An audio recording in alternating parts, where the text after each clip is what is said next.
Chapter 49 Promotion. I want to have sex. Naruto should have known this would happen. After dealing with the numerous attacks from the Chaos Brigade in the underworld, the Gremory Peerage, Irina, and Ophis had remained at the Gremory estate in preparation to take the promotion tests. Rias had clamped down on Issei and the others studying, lecturing them on everything they could possibly need to know about the tests.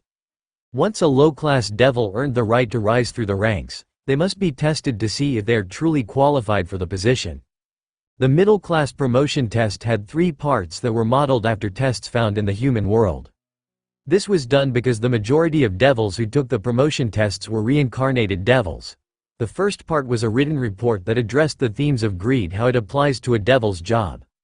The second part was a written test involving the history and government of the underworld. Finally, the third was a practical exam where an individual would face off against another participant from the test in a one-on-one fight. Naruto had skipped this and become a middle-class devil due to the incredible prowess he had already displayed, which meant he would become a high-class devil. "Did you hear me?" asked Ophis. "I said I want? I heard you." Naruto placed a hand on Ophis's head and began rubbing her soft hair, which slipped through his fingers like silk strings. Ophis stilled when he did this. Her body relaxed, an almost unconscious gesture, allowing Naruto to continue speaking. "And we are going to. I promise you. But we can't do it right now." Ophis did not look at all pleased about him putting this matter off. She craned her neck to stare at him, and while her facial expression didn't change much, an ominous aura was emitting from her. It was like miasma wafting from her body. He could practically see her gloomy disposition like clouds of black smoke. "Then when can we?" she asked. "How about," Naruto thought for a moment, "later this evening?" "Fine. But we will be having sex today, I promise." Naruto really had to wonder about Ophis's obsession with sex, but he knew that she had been peeking on him and Rias occasionally when they got down and dirty. He was pretty sure she'd also watched him have sex with Revel and Kaneko. Judging from how often she saw it, and how happy Rias and the others were after they had sex, he supposed she was just curious to know what was so great about it. "Not to be rude, but as interesting as this conversation is, I really would like to continue teaching you," Venelana Gremory said, arms crossed. "This is taking up a good deal of my time, and while it might seem like I don't do a lot, I am actually fairly busy." "I'm sorry." Naruto rubbed the back of his head. "Please continue." "Very well then." Naruto was learning about what was expected of a high-class devil from Rias's mother. Venelana had taken it upon herself to begin teaching him. Rias probably would have been the one teaching him these things, but she was currently busy helping Akano, Asia, Issei, Kiba, Gasper, Xenovia, and Roswise prepare for their promotion tests. She didn't have time to teach him. That was why her mom had taken it upon herself to teach him everything he needed to know. The room they were using looked like a standard study. Well, he called it that, but it was actually a really large room with numerous couches, a crackling fireplace, bookshelves lining the walls, and a table for tea. It looked like something he'd expect to see in the mansion of a noble, so it didn't look out of place. The one who felt out of place in this posh room was Naruto himself.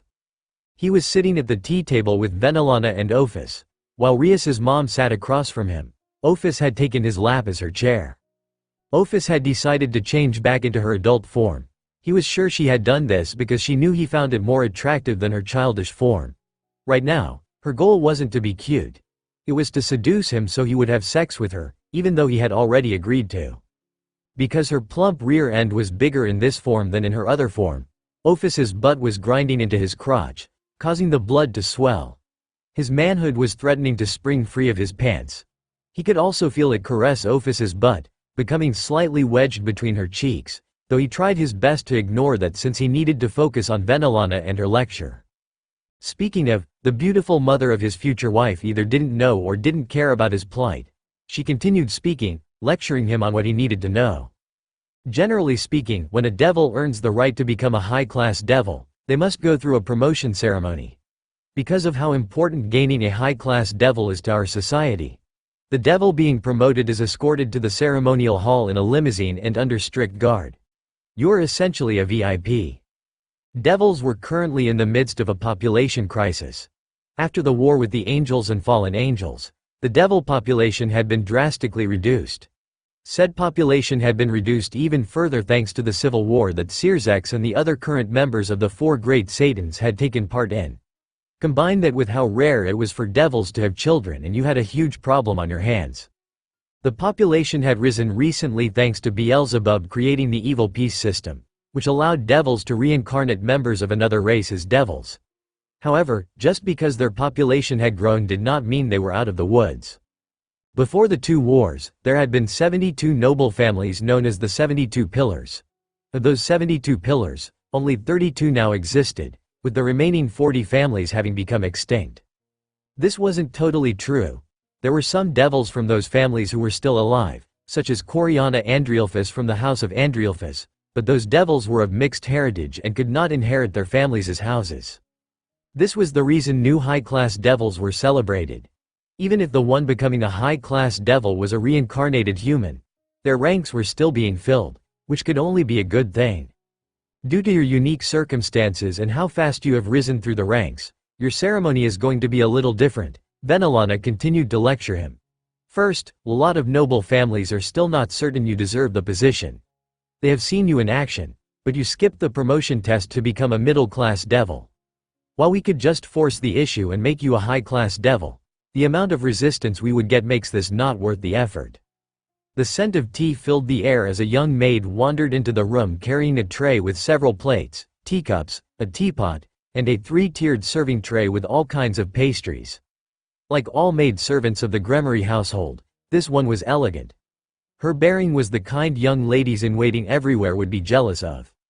Naruto glanced at the woman as she set the teacups in front of them along with a plate. For her part, the woman's cheeks were only mildly red as she went about her task of pouring hot tea into their cups, first Venelana's, then his.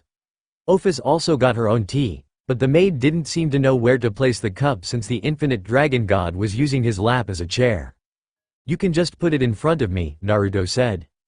"All right," the maid squeaked. "Thank you." After the woman had served them tea and retreated, Naruto turned back to look at Venelana, whose smile told him she was amused by that small interaction. "So, what you are saying is that I need to prove myself to the other high-class devils and noble families in order to get promoted?" Naruto asked. "That's right." Venelana nodded as she took the teacup to her lips and sipped some tea. "We debated this issue with the other remaining members of the 72 Pillars. It took a while, but we have finally come up with a suitable test for you." "And what does this test entail?" asked Naruto as he grabbed a Danish filled with cream cheese and took a bite. He frowned. The bread was a little overcooked, the filling was too rich and sugary, and it tasted a bit dry. Ravel's pastries were so much better than this. Call him spoiled, but he would have much preferred her baking over whoever made this. It was still good, though. "First, you will also be required to take a written test detailing the history and rules of our government," Venelana explained. "In this, your test won't be much different from the one Issei and the others are taking. However, after the test, you won't be facing off against someone else who is being promoted to high-class devil. Instead, you will be pitted against an ultimate class devil." "Not a high-class devil?" asked Naruto as he continued munching on the pastry in his hand. Ophis had also grabbed a pastry and was slowly nibbling on it, but her nose was wrinkled in an expression of dissatisfaction. She probably also preferred Ravel's cooking to this. Venelana shook her head. "It has been determined that your strength far exceeds those of your peers. For that reason, we have determined that a high-class devil won't actually be a match for you, and won't allow you to display your full potential." Naruto tapped his left foot against the floor, while Ophis gently swung her legs back and forth. The feeling of her heels knocking against his shins was easily ignored. She wasn't wearing shoes right now, though she was clad in black and partially translucent stockings. He wondered if this, too, was a part of her plot to seduce him. Naruto did not have a stocking fetish. That said, he wouldn't lie and say they didn't look good on her. "Who will I be fighting against?" asked Naruto. "Dehauser Belial," Venelana answered. "I'm sure you remember him. He was one of the people giving commentary during the raiding game against Cyroorg and his peerage." She took another sip of tea and sighed. The teacup clattered only slightly as she set it back on the small plate of fine china. Belial is currently ranked number 1 in the raiding games. He is nicknamed the Emperor by many due to how powerful he is. Aside from possessing incredible demonic power, He also has a unique ability granted to members of the House of Belial. It's called Worthless, right? Said Naruto. I've heard a little about his power, though I don't know much. Venelana nodded several times. Yes.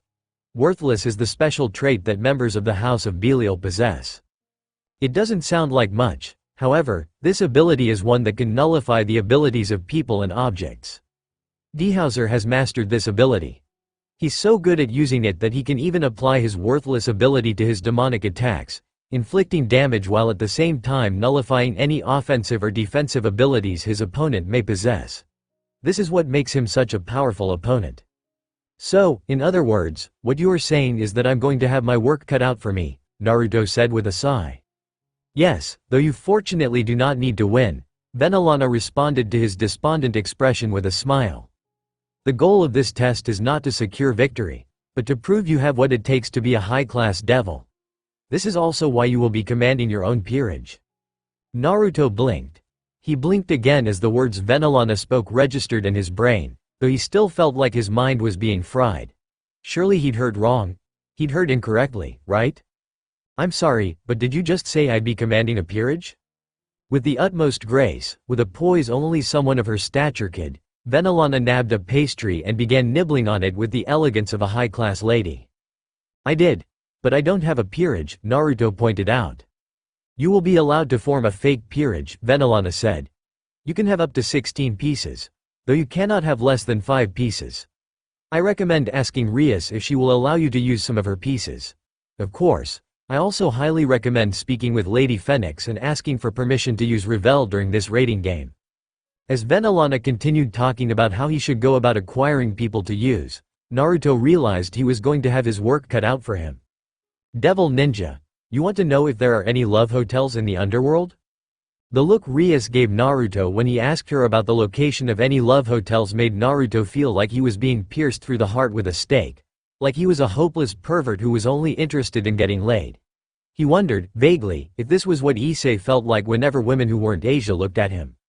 However, even though she gave him this look, she still answered him. There are a number of love hotels in the underworld. Of course there are. Why wouldn't there be?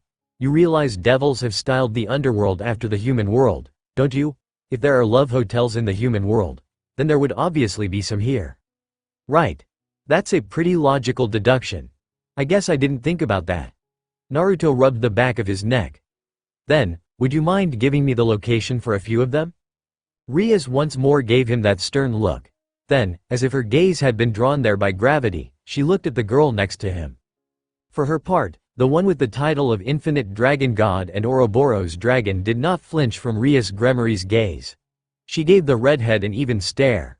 Her form, which now resembled a small adult instead of a child, gave her a much stronger appearance that was less deceptive. I see. So you are finally taking that step with Naruto. Rias wore a resigned smile as she turned to him. I don't know where any of the love hotels are, but I know my father and mother know of a few. I'll ask them and give you directions. Thank you, Rias, Naruto said. I appreciate your help on this matter, Ophis added. It's no trouble. Rias waved off their words of gratitude with a sigh. Though I will admit it feels weird helping my fiancé find a love hotel so he can have sex with one of his girlfriends. I feel like a part of me should be angry and jealous. It's really odd that I don't. Naruto couldn't say he understood how Rias felt since he had never been in her position before, but he did recognize how accommodating she was. No other woman he knew would be okay with letting her significant other sleep with another woman. Then again, they had already had an orgy alongside Revel, Kaneko, and Rosweiss. Perhaps she recognized that they had already gone past the point of no return. In either event, Rias did come through for him. Her mother apparently knew of a great love hotel in Gremory territory. Naruto didn't know how her mother knew of this hotel, nor did he ask any questions about said knowledge. There were some things in life that people were better off not knowing. The day after receiving the information from Rias, Naruto and Ophis traveled by train to a city within the Gremory territory, followed the directions they had been given, and finally arrived at the building that was supposedly a love hotel. Is this really the place? Naruto questioned. This is where the directions lead us, Ophis said as she stared at the map in her hands. It looks like a resort rather than a love hotel. The building they had been directed to was less of a building and more of a palace. It was a massive structure of many stories, possessed the general shape and layout of an old-school castle from the Renaissance era in Europe, and just looked out of place next to all the modern buildings surrounding it. "I think we should go in," Ophis said after folding the map and putting it away. "We won't gain anything by standing here." "I guess not," Naruto agreed. They walked up to the building, traveling through a courtyard with an artistic and highly detailed fountain depicting a sensual woman standing in a seductive pose. Water was sprouting from her nipples, which Naruto found weird. But hey, who was he to judge art? After walking past the fountain, they reached the entrance and stepped inside. Whoever owned this place was either someone who'd been reincarnated during the Renaissance era or was just a really big history nut. Naruto looked at the ceiling, which had been painted to look like a devil's replica of Michelangelo's famous painting of the Sistine Chapel. That said, he didn't think the famous painter would appreciate someone creating a version with succubus caught in the throes of passion with various men and each other. Not only was the ceiling a work of art, but the tiled floor had also been painted too. "This is ridiculous," Naruto muttered. "Who cares? Let's just get a room," Ophis said as she grabbed his hand and dragged him to the receptionist desk. The woman there looked at them both with a smile and opened her mouth, but Ophis spoke before she could. "We want a room for one night." The receptionist paused, her mouth halfway open. She looked at Ophis, then at him. Naruto offered her a resigned smile. "One room please," he said. "If possible, we would like a large room." After saying this, he placed a single card on the counter and slid it over to her. The woman looked at the card. Then her eyes widened. "I understand," the receptionist said, quickly getting over her shock. "Our suite is currently available. It is our largest room, comes with all the amenities, and offers free room service." She reached under her desk and pulled out a key card, which she handed to Naruto. "You'll need this key to get in." "Thank you." Naruto took the key, then tugged on Ophis's hand to get them both moving. They took an elevator all the way to the top floor. While the hotel looked like something taken straight from the Renaissance period, the suite was about as modern could get. Naruto and Ophis stepped onto the black and white marble tile. He turned his head and looked at a waterfall that flowed into the floor and disappeared. Aside from the ridiculousness of a waterfall inside of a room, there was also a bar, a kitchen, a spacious living room with an array of comfortable-looking chairs, and a door leading into what Naruto assumed was either the bedroom or the bath. Much of the walls were made of windows, which allowed an extensive view of the surrounding city. Because it was still day, sunlight poured in from the many windows, making this place seem a lot brighter and more friendly than he'd expect from a love hotel. Maybe his sense was skewed because he had watched too many anime with Rias, but he pictured love hotels being more dark and sleazy. "Which way is the bedroom?" asked Ophis. "Gosh, you're so impatient," Naruto muttered. "I have been waiting to have sex with you ever since I first saw you and Rias bumping uglies." Ophis turned her head to stare at him. "You obviously do not realize how much I want this." Naruto had no idea what he should say to that, so he opted to change the subject. "The bedroom should be in here," he said, leading Ophis through the door at the far end. Just as Naruto said, the room through the door was a bedroom. A massive one at that. Naruto didn't know why anyone would need so much space. Even the bed was bigger than the one he slept on with Rias and the other girls.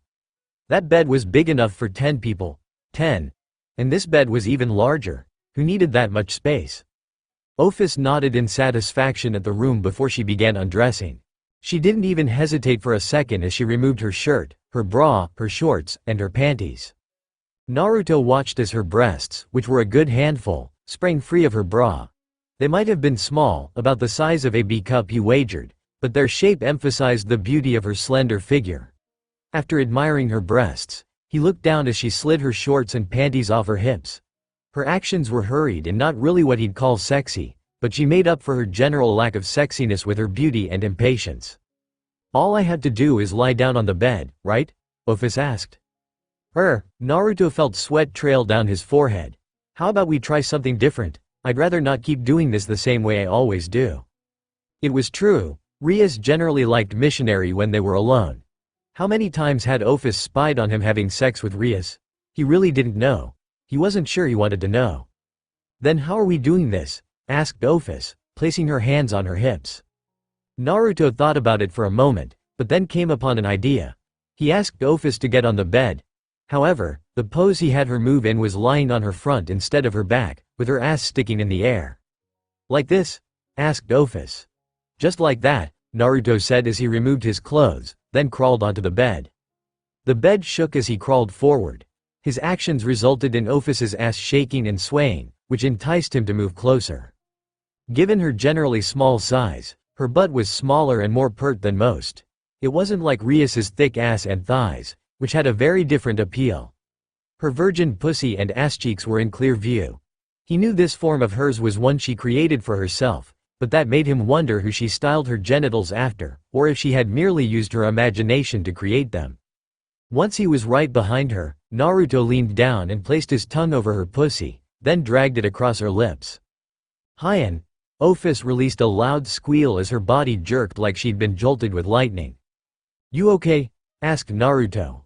"Why yes," Office panted a bit. "That felt surprisingly good. I didn't know it would feel this good." "Haven't you been spying on me and Rias? You should at least have some idea on how good this feels." "Yes, but it's different watching you and actually experiencing it, Han." Naruto smiled as he pressed his tongue into her snatch and began licking her. He reached out with a hand and began rubbing her clitoris as he had her out. It wasn't long before her juices were flowing into his mouth. Office had a very unique taste, similar to but also different from citrus. There was a sweet tartness to her that he found himself enjoying. He wondered if she tasted this way because of what she ate. Kaneko had introduced the girl to sweets a few months back and Office had been a big fan of them ever since. That feels, why does it, so good? I can't, Naruto. If he didn't know any better, he would have said Office had turned her entire pussy into one big erogenous zone. Was that even possible? Either way, as he licked her pussy and played with her clit, Office's entire body seemed to shake, buck, jerk, and spasm. HNNN, Hurin. Office buried her face into a pillow to muffle her moans as Naruto ate her out. Her hips shook, her thighs clenched, and her toes curled as he used both his hands and tongue to work her over. Sweat formed on her skin and trailed down her naked flesh. Her skin had turned a slight red as if she was undergoing a full-body blush. Naruto. Something. I feel, I feel something. Naruto didn't respond with words, but he did channel chakra into his tongue and made it rotate around inside of Office.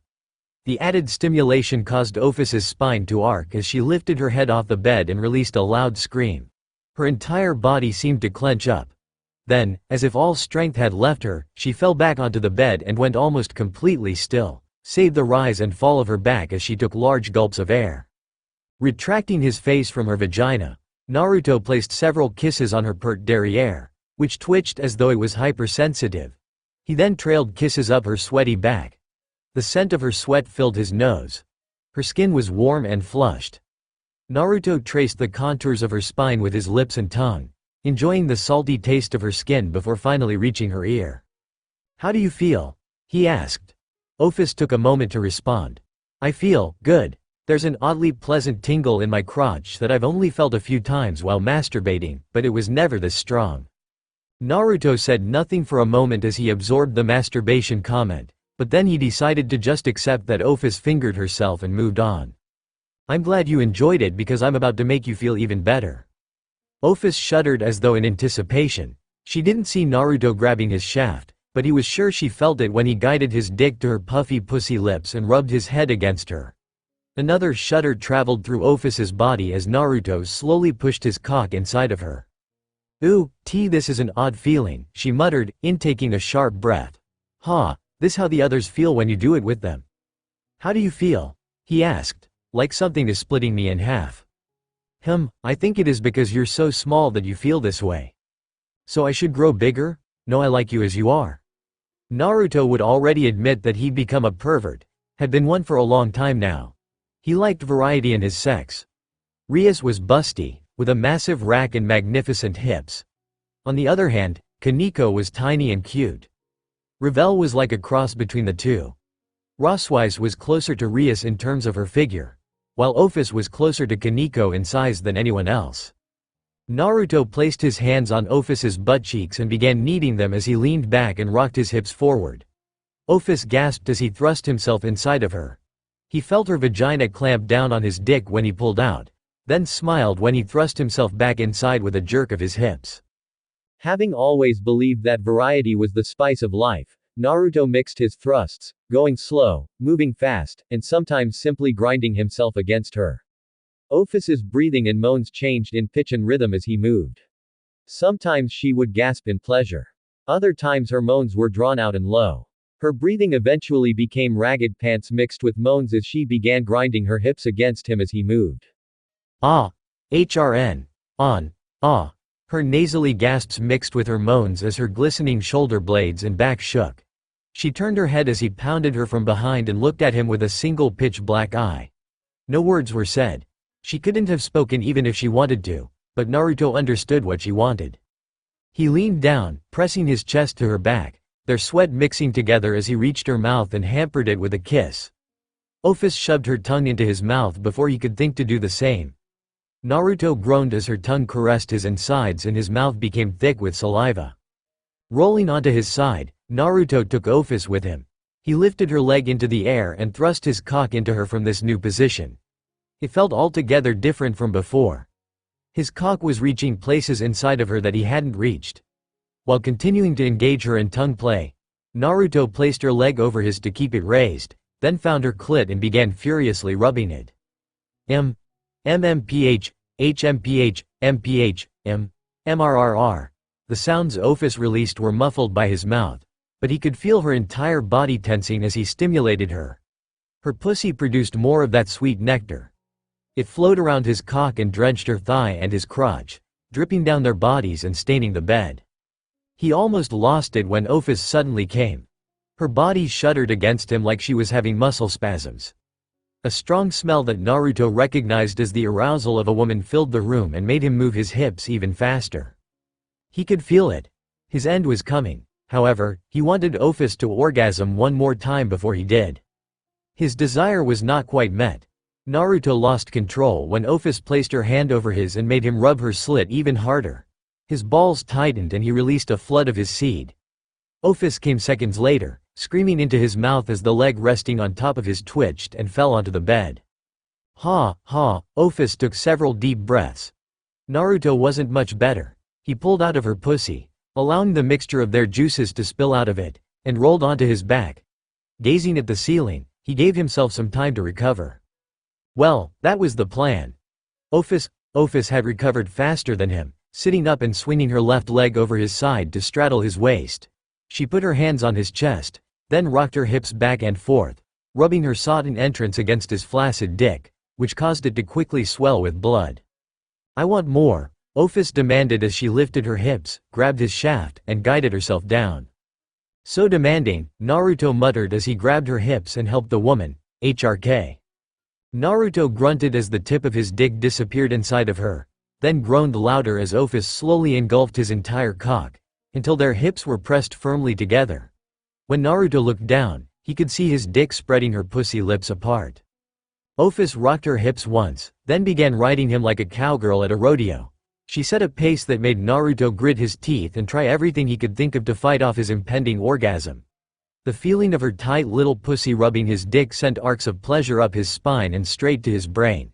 He thought he saw white for a second. Then his entire body tensed as he released another spurt of his seed inside of her. It's so warm, Ophus muttered as she rotated her hips. The action kept his dick hard despite this being the second time he'd come. I want more. Naruto had no idea Ophus was such a nympho. He wondered if this was his fault. Was he to blame for her sex-crazed tendencies? Had spending several nights spying on him, Rias, Kaneko, and Revel having sex made her so horny that she'd become a nymphomaniac? Whatever had happened to make Ophus like this, Naruto did his best to oblige her. Not only did they have sex on the bed, but they also had sex in the living room, on the bar, on the kitchen table, in the bathroom, in the shower, in the tub, and anywhere else they could think of. Naruto lost complete track of time, and when Ophus finally had enough and fell asleep on the bed, he simply let his tired body lay there as he stared at the girl snuggling into his side with the widest smile he'd ever seen on her face. She looked so happy and content, more happy and content than he'd ever seen her. Naruto didn't even know she could smile like this.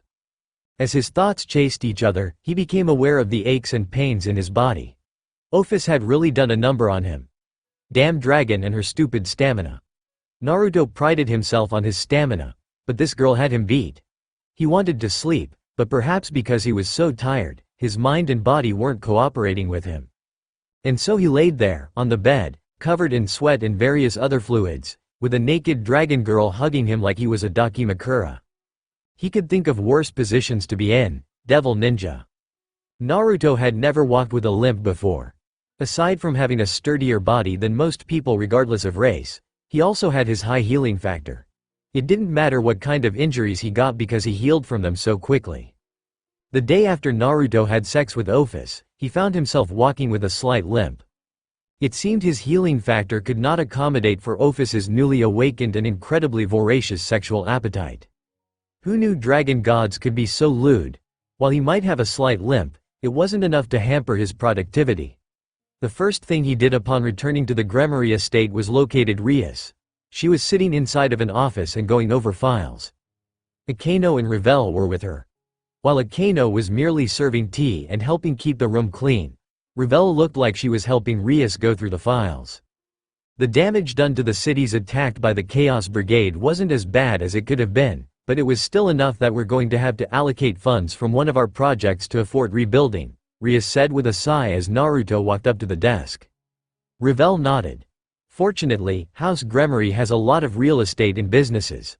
I've noticed several that aren't making any money right now. You can probably afford to cut the budget for businesses like this one here. Ravel handed Rias a sheet of paper, which the redhead perused with a look of concentration. This is a toymaker company, she said at last. They make toys for young devils, Ravel said with a nod.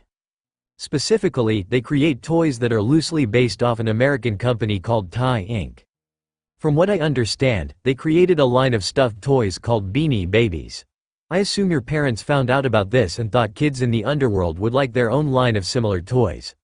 However, the toys turned out to not be very popular. Your father has been keeping it afloat as a personal hobby, but we should consider cutting funding to this and using that money to help rebuild the cities that were attacked. Rias listened to Ravel, who really knew what she was talking about. Naruto once again marveled at this girl's business acumen and sense for strategies. He'd assumed her ability to strategize lay mostly in combat, but it looked like she could also propose strategies to help expand businesses and determine which businesses weren't needed. It says here that my father is putting 16 million into this business. Rias furrowed her brow. That's a lot of money for a simple line of stuffed toys. What is he doing with all that? As she was scanning the paper, her eyes stopped moving after reaching a specific point. Then her face turned red. That, I see. So that's how it is. She set the paper down and smiled at Ravel. Thank you for pointing this out to me. We are definitely going to cut all funding on this business. Ravel looked taken aback. Oh, no, we don't need to cut all funding, we're cutting all funding from this business. Rias smiled, but it wasn't a pleasant or happy smile. Dark shadows had appeared around her face.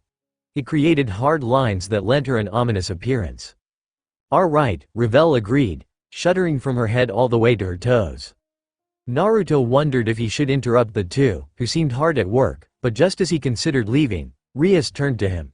The smile on her face became a lot more genuine. At the same time, there was a trace of dryness to it. Naruto. Good morning.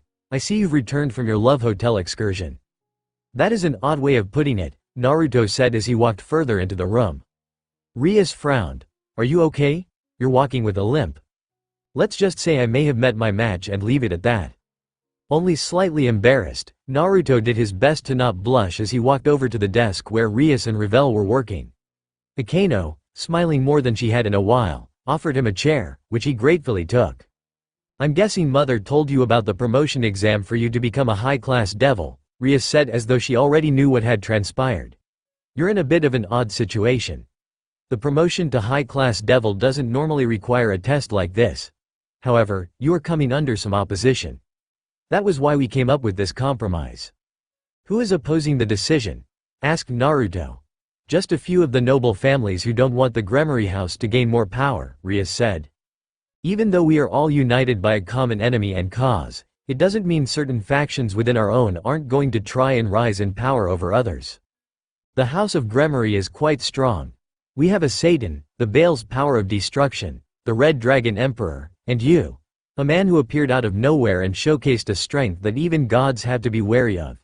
If you become a high-class devil, it will increase our power even further. Some people don't like that idea. However, even they cannot contest it. Which is why I had to prove myself in a rating game against Belial, Naruto said. Yes. That is it exactly.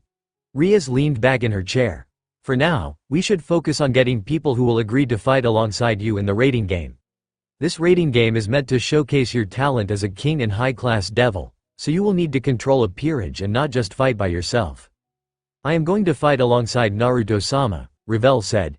Since I'm a free bishop and his fiancé, it shouldn't be a problem. Rias bit her lip. You really like bragging about that, don't you? Are you trying to upset me? Wah. No, of course not. Revel waved her hands back and forth as a large blush spread across her face. I would never try to make you angry, and it's not like I'm trying to brag about being engaged to Naruto-sama. I know you're number one in this harem. I was just saying. Relax, Rias soothed the girl with a smile as she reached over and began rubbing Revel's head. I am only teasing you. Ooh, that was mean, Rias-sama, Revel mumbled, though that didn't stop her from leaning into Rias's hand. Still wearing a smile, Rias continued tenderly running her fingers through Revel's hair as she turned to Naruto. It was only after she had looked at him that her smile became apologetic. Unfortunately, because the rating game will happen on the same day as the promotion tests, none of the other members of my peerage can help you. Her smile turned a tad annoyed. I suspect someone did this on purpose. It's fine. Naruto shrugged. I know at least a few other people I can ask to join me, and I was thinking maybe you could contact Sona Citri and ask her if she'd be willing to lend out Saji and maybe a rook and a knight. I will certainly do that, Rias said, but then she frowned. By the way, who are you going to ask to join you? A certain self-proclaimed angel, Naruto said with a smile. Devil ninja, you want me to become a temporary member of your peerage? Irina asked in shock. Wait, when did you even get a peerage? It was the middle of the day, and Naruto had decided to take Irina on a date. They were at a cafe in the city closest to the Gremory estate. The cafe was styled after a certain type of cafe found in the human world, and more specifically Japan, meaning it wouldn't have looked out of place in Akihabara. Perhaps because of that, this cafe also had women dressed in maid outfits and men dressed in butler outfits, but that could have also been due to the personal taste of the manager. I don't have a peerage. Naruto shook his head. I was told I need to gather people who can fight alongside me in a rating game against Belial. It is a temporary peerage. However, you don't have to worry. Since no evil pieces are being used, you won't be turned into a devil. Well, that is good. Don't get me wrong. I like you a lot, but I don't want to become a devil, Irina said. I like you the way you are too, Naruto admitted. That caused Irina to blush. A young woman dressed in the traditional black and white gown of a maid wandered up to their table and asked if they were ready to order. Naruto ordered simple omurice. He was curious to know if it tasted any differently than omurice in Japan. Meanwhile, Irina ordered something called a very berry parfait. As the woman left, Naruto explained what he was being required to do in order to be promoted to a high-class devil. Irina listened to him.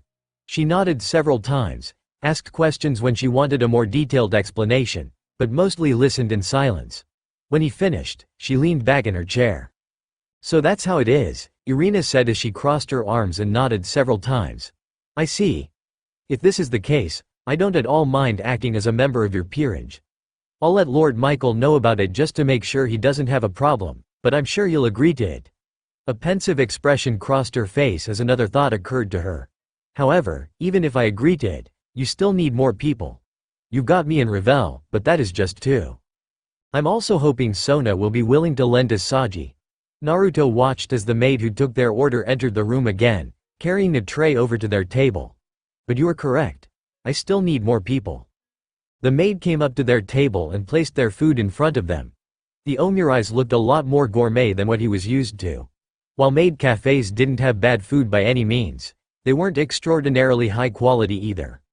Maid cafes were about the experience, not the food, but it looked like the reverse was true here. This omurice looked and smelled like something he'd expect from a high-class restaurant.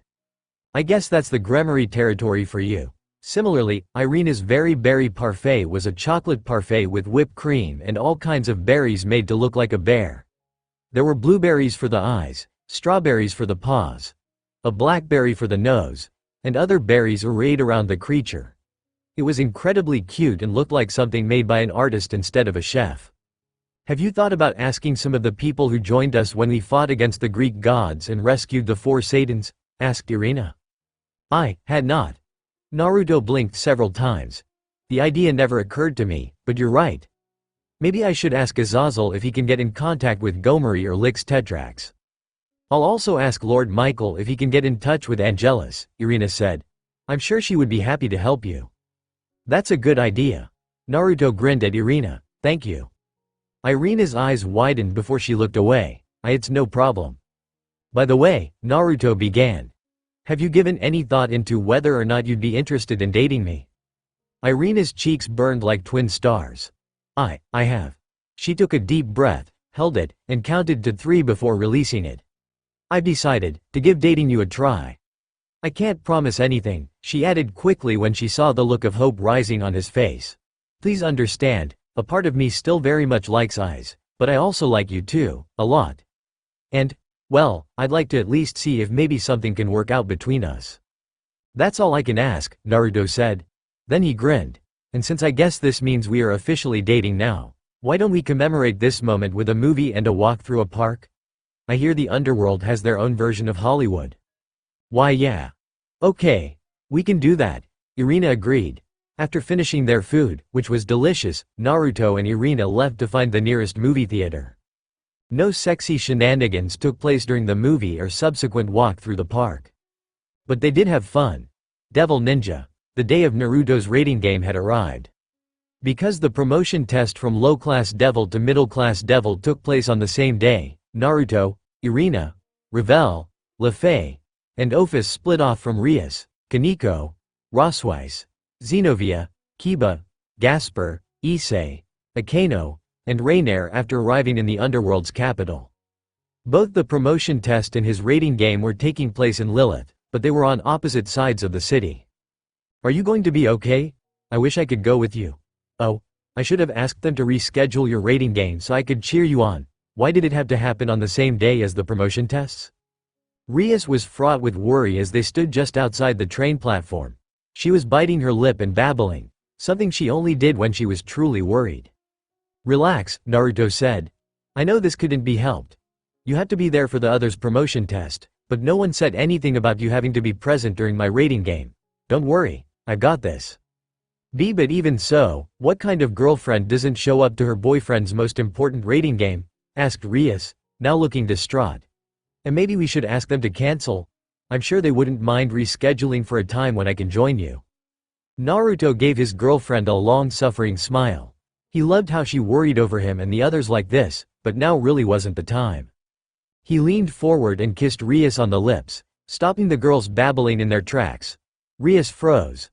It was only for a moment, however, and then she was leaning into him, pressing her lips harder against his mouth. You don't have to worry about me, Naruto said as he pulled back. Don't forget who you are talking to here. I'm the best ninja in the entire underworld. It doesn't matter who I'm up against. I'll kick their asses 6 ways to Sunday.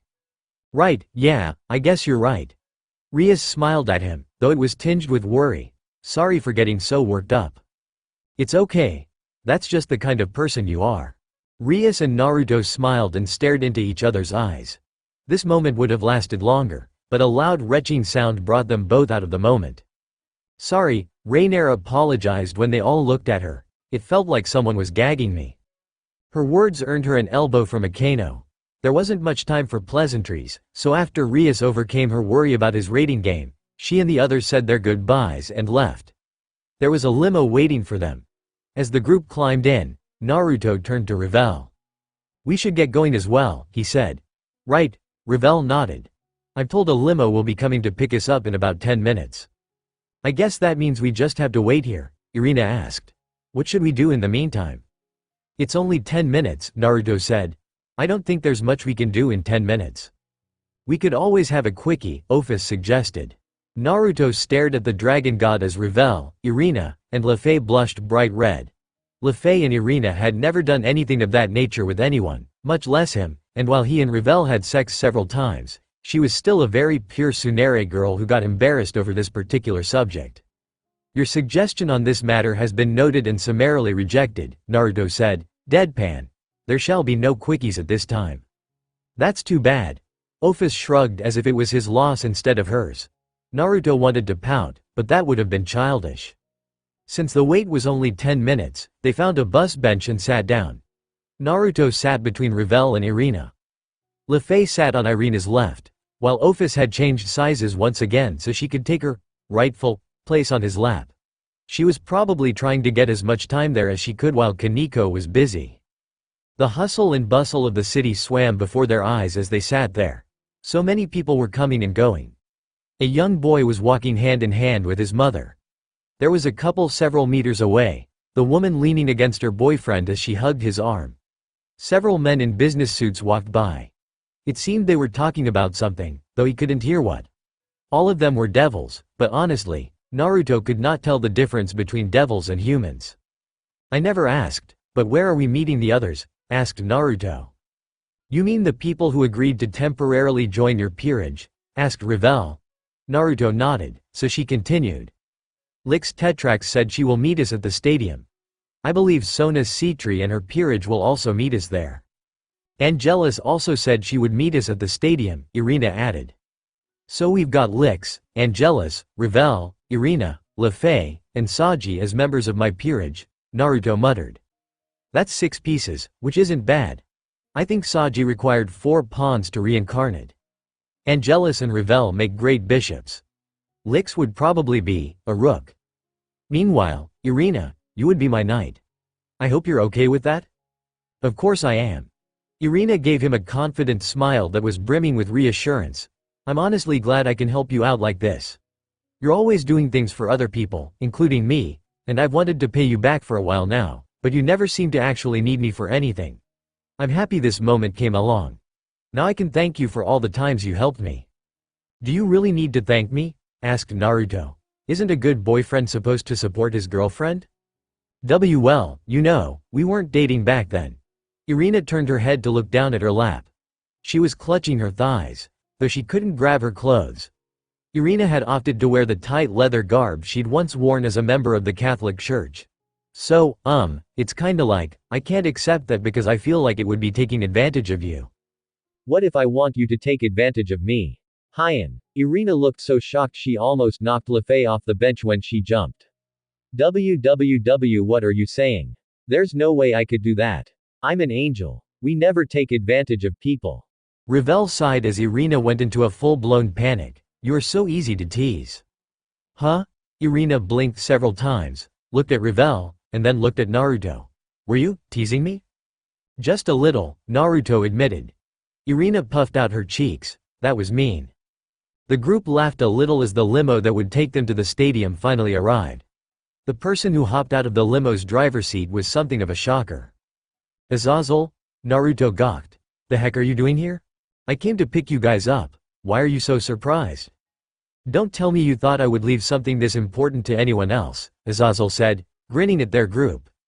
Given how big a moment this is, it was decided by me and Searsex that I would be the one in charge of picking you up and informing you about what to expect during this rating game. Now, hop in everyone. The rating game won't take place for another half an hour, but we should arrive early so I can discuss some last-minute details with all of you. Naruto climbed into the limo after Ravel, Lefay, Office, and Irina did. It was a plush limo with a good deal of space. It even had its own bar, though there were no alcoholic beverages, just juice and milk. Azazel hopped back into the driver's seat and announced they were leaving. Then the limo took off. The large windows spanned much of the limo, allowing them a glimpse outside, though none of them paid much attention. All of them were busy discussing strategies. Of course, out of the entire group, Ravel did most of the talking. I've been studying up on Saji's abilities, so I have a good idea on how to utilize his powers more effectively, but I sadly don't know as much about Lix and Angelus beyond the basics. Angelus is a healer, Irina said. Of course, she has some unique magic like the ability to transport people between dimensions. She can also use all the holy attacks I can, but she's not really cut out to be a fighter. So we'll have her stay in the back and support us with her healing magic, Ravel said. Though I don't know if her magic will help us devils at all, but you said she can also transport people between dimensions? It sounds like we can have her help us retreat if things get too dicey. The young phoenix furrowed her brows. I remember watching a bit of the fight between Boar and Lix, but we never got to see the full extent of her powers. She mostly relied on her peerage to lure Boar into a trap and demolished him in a single attack. That said, I believe she specializes in trickery, so we can probably rely on her to lure members of Dhauser's peerage into traps we set. That sounds like a good idea, Naruto agreed without hesitation. I'll be counting on you to help me plan out our strategies. I'm afraid I'm no good at those. Don't worry. Ravel gave him a happy smile as she puffed out her chest. Just leave everything to me. Their group arrived at the stadium within about 15 minutes, give or take, and they disembarked with Azazel, who led them into the massive building. The stadium was built to look like a modern replica of the Colosseum from Greece. Shaped like an oval, the entire building was nearly 6 stories tall, featured a roof that could be pulled back to show the sky, and had an oddly ancient aesthetic. It was quite something. The unusual blend of modern and ancient architecture created a dichotomy that wouldn't be seen in the human world. Azazel led their group to the waiting room, where they found Angelus, Lix Tetrax, and Saji all waiting for them. Yo, about time you showed up, Naruto. Saji raised a hand in greeting. I was worried you wouldn't show up to your own rating game. I hope your nerves aren't getting the best of you. I don't get nervous, Naruto replied with a grin. He and Saji weren't what he'd call the best of friends, but during the guys' night out, that he, Kiba, Issei, and Gasper often had to get away from the girls, Saji would sometimes join them. He'd learned a bit more about Sona's pawn through the times they would meet. Naruto. Angelus gave him one of those lovely smiles she was so well known for, the smiles that calmed the heart and soothed the soul. It is a pleasure to see you again. I am glad you are doing so well. Thank you for coming to help me, Naruto said. Of course. Angelus seemed to flush with pleasure as the golden light surrounding her grew more vibrant. I am ever so happy you called upon me for aid. I will do all in my power to help you. I appreciate that. The last one to come up to him with Lix, who remained mostly quiet. That didn't bother him one bit. From what he remembered, Lix was a generally quiet person who preferred spending her time in solitude so she could work on her dojins. Rias actually possessed a number of the girls' dojins. Thank you for coming to help me, Naruto said to her as she stopped in front of him. I do find it a tad bothersome that you'd ask me to take part in a rating game when you know I find matters like this to be a waste of time. Lix paused for a moment, then sighed and gave him a wan smile. That said, I am happy you trusted me enough to ask me. I'll help you out just this once. Now that all of you have been reacquainted with each other, I'd like to explain what kind of rating game this will be, Azazel began. We have a little less than half an hour before the rating game actually begins, so sit down and listen as I go over the basics with you. Everyone found a seat. Of course, Naruto found himself sitting in between the members of his harem, all of whom had made it difficult for Angelus, Lix, and Saji to get near. The three who'd agreed to help stared at him for a moment with aggrieved expressions before sitting down on the other couches. All he could do was give them a helpless shrug. This is going to be a fairly normal rating game, Azazel said. However, they are using the blitz rules of a lightning-fast game. This is a short variant of the standard rating game. It utilizes the shortest time limit and narrowest playing field to create a game that is quick. The time limit is 1 hour, and whoever defeats their opponent's king during that time wins. That is going to make things difficult for us, Ravel said at last. Dhauser has a full-set peerage.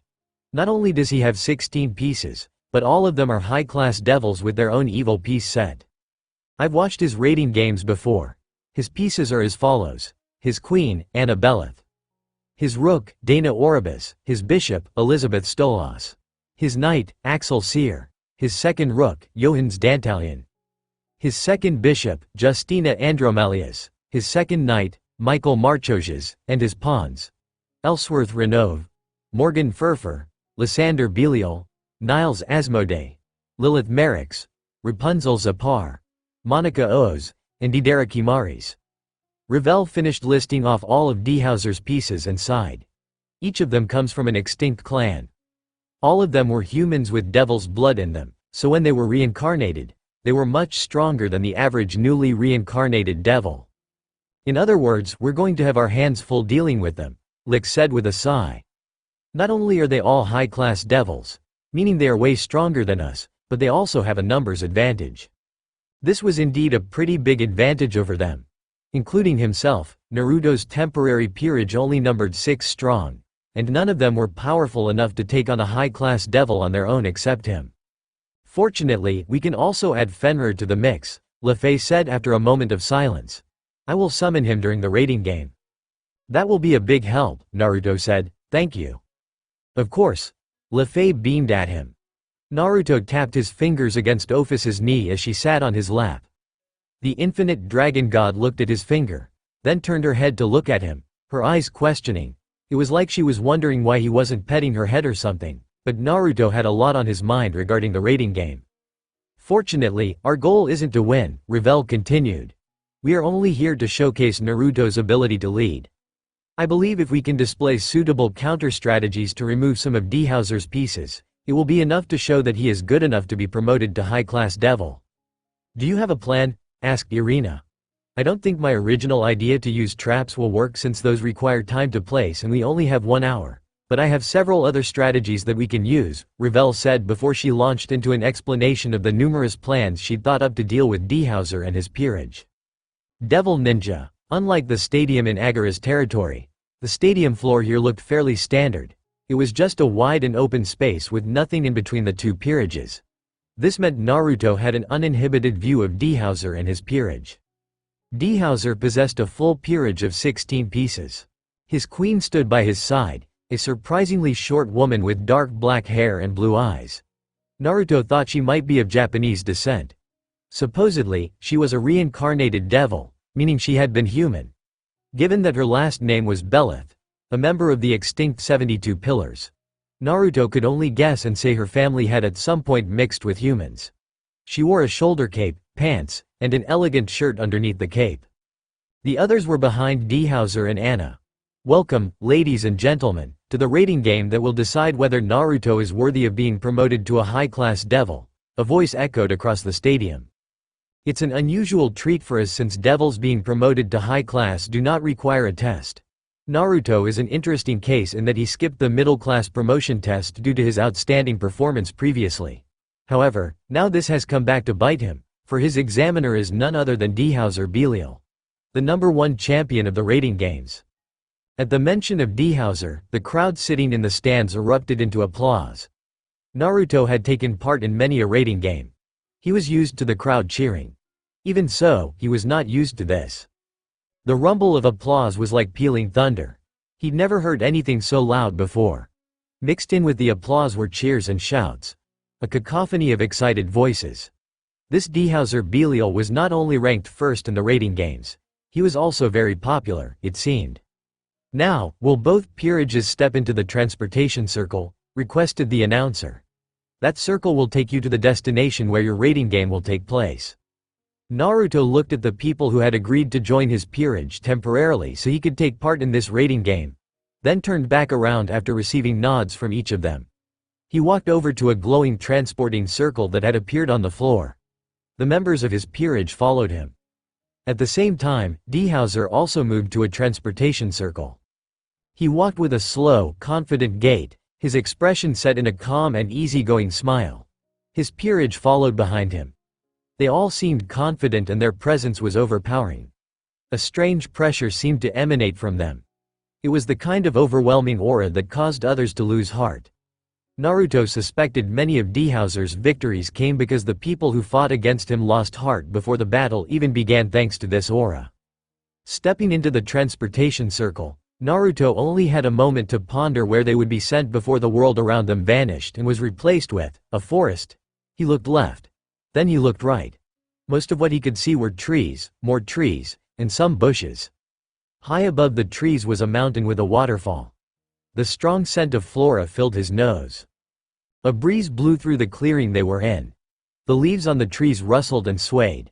Everything looked so natural, so long as one didn't look up at the distorted sky. A telltale sign that they were in a dimension created by devils. Because of the nature of today's rating game, we have decided on a simple setting.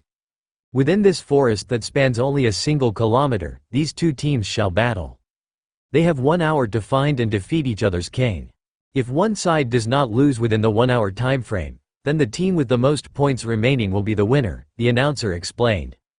Since Naruto Uzumaki's peerage has less people in his peerage, he holds the advantage. For every one person Naruto defeats, D-Hauser needs to defeat 2. It also doesn't matter if the pieces defeated are a pawn or a queen. In this rating game, every piece will be considered worth an equal amount of points. Now then, does everyone understand the rules? In that case, let the rating game officially begin. With the rating game now commencing, Naruto turned to look at the people who were battling with him. All of them looked ready. Lix Tetrax had already summoned a pair of light swords with her power. So had Irina, though she only had one sword since that was her style. Lefei had both her staff and broom at the ready. Revel did not appear any different, but her entire body looked like a string drawn taut.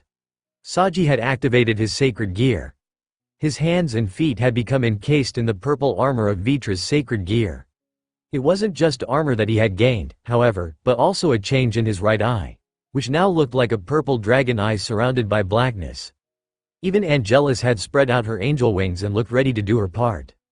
Lefei raised her staff and created another magic circle. What appeared within the circle this time was a giant wolf. Fenrir. It was a wolf with the powers to destroy a god. It looks like everyone is ready, Naruto said. I'm sure D-Hauser Belial already knows where we are and is going to send a strike force to test our defense. Let's do what we planned.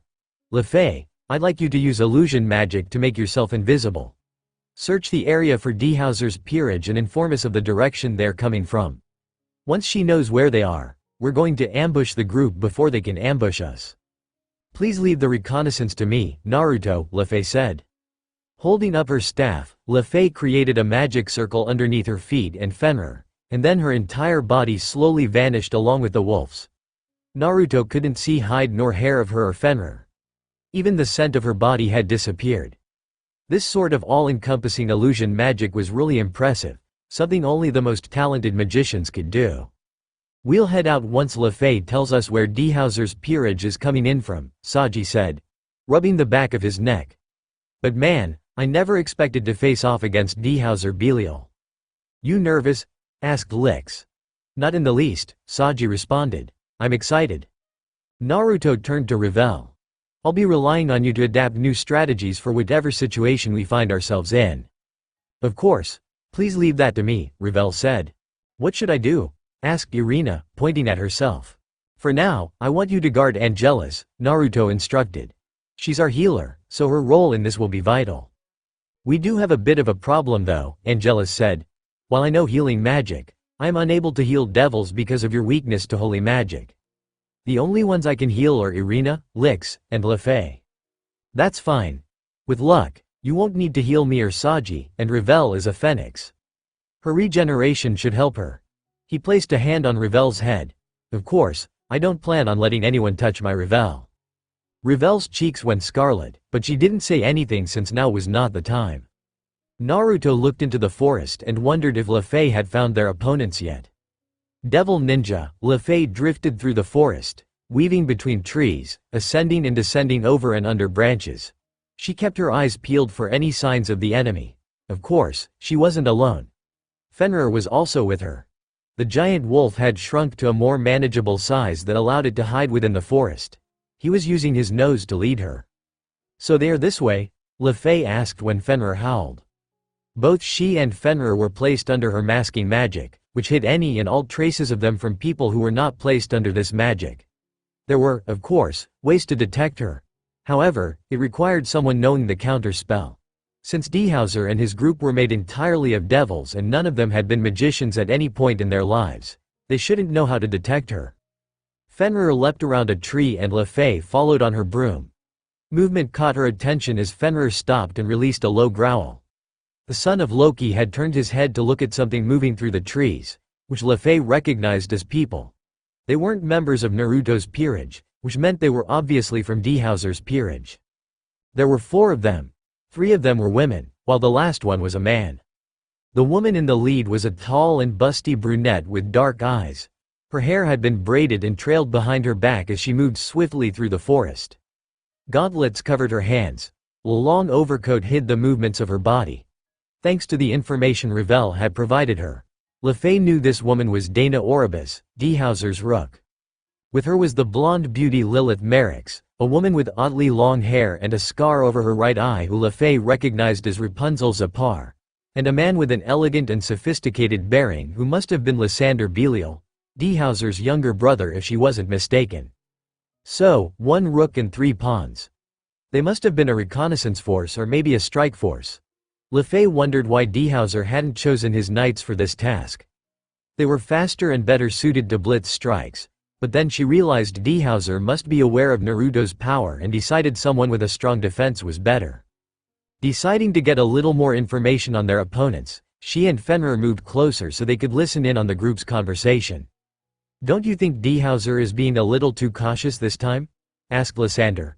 "I'd understand if we were up against someone like Roygun Belphegor, but isn't this just a simple test against an untested boy who's never played in a professional raiding game? Even if we're fighting against someone who doesn't have any experience as a king, D. Hauser is still wary of Naruto's power," Lilith explained. "Do not forget what that boy has accomplished. He has fought against gods on an even playing field. Even if he can fight gods, that doesn't mean he'll be any good in a raiding game," Lysander argued. "Raiding games and actual battles are different. There are rules to a raiding game that you have to follow."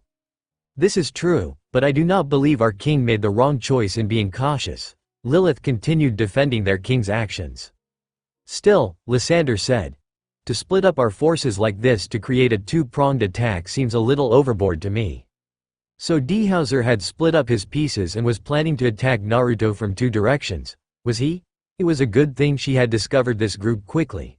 Had she not found them while they were still talking about this, she, and by extension, Naruto, would have remained unaware that a second group was going to attack them from behind. Backing away alongside Fenrir, LeFay flew off until she was far enough from the group of devils that they wouldn't be able to sense her. Then she dismissed the magic that kept her invisible, placed a hand against her ear, and contacted Naruto. "I've located the advanced group D. Hauser sent, but it looks like there is another force in the forest.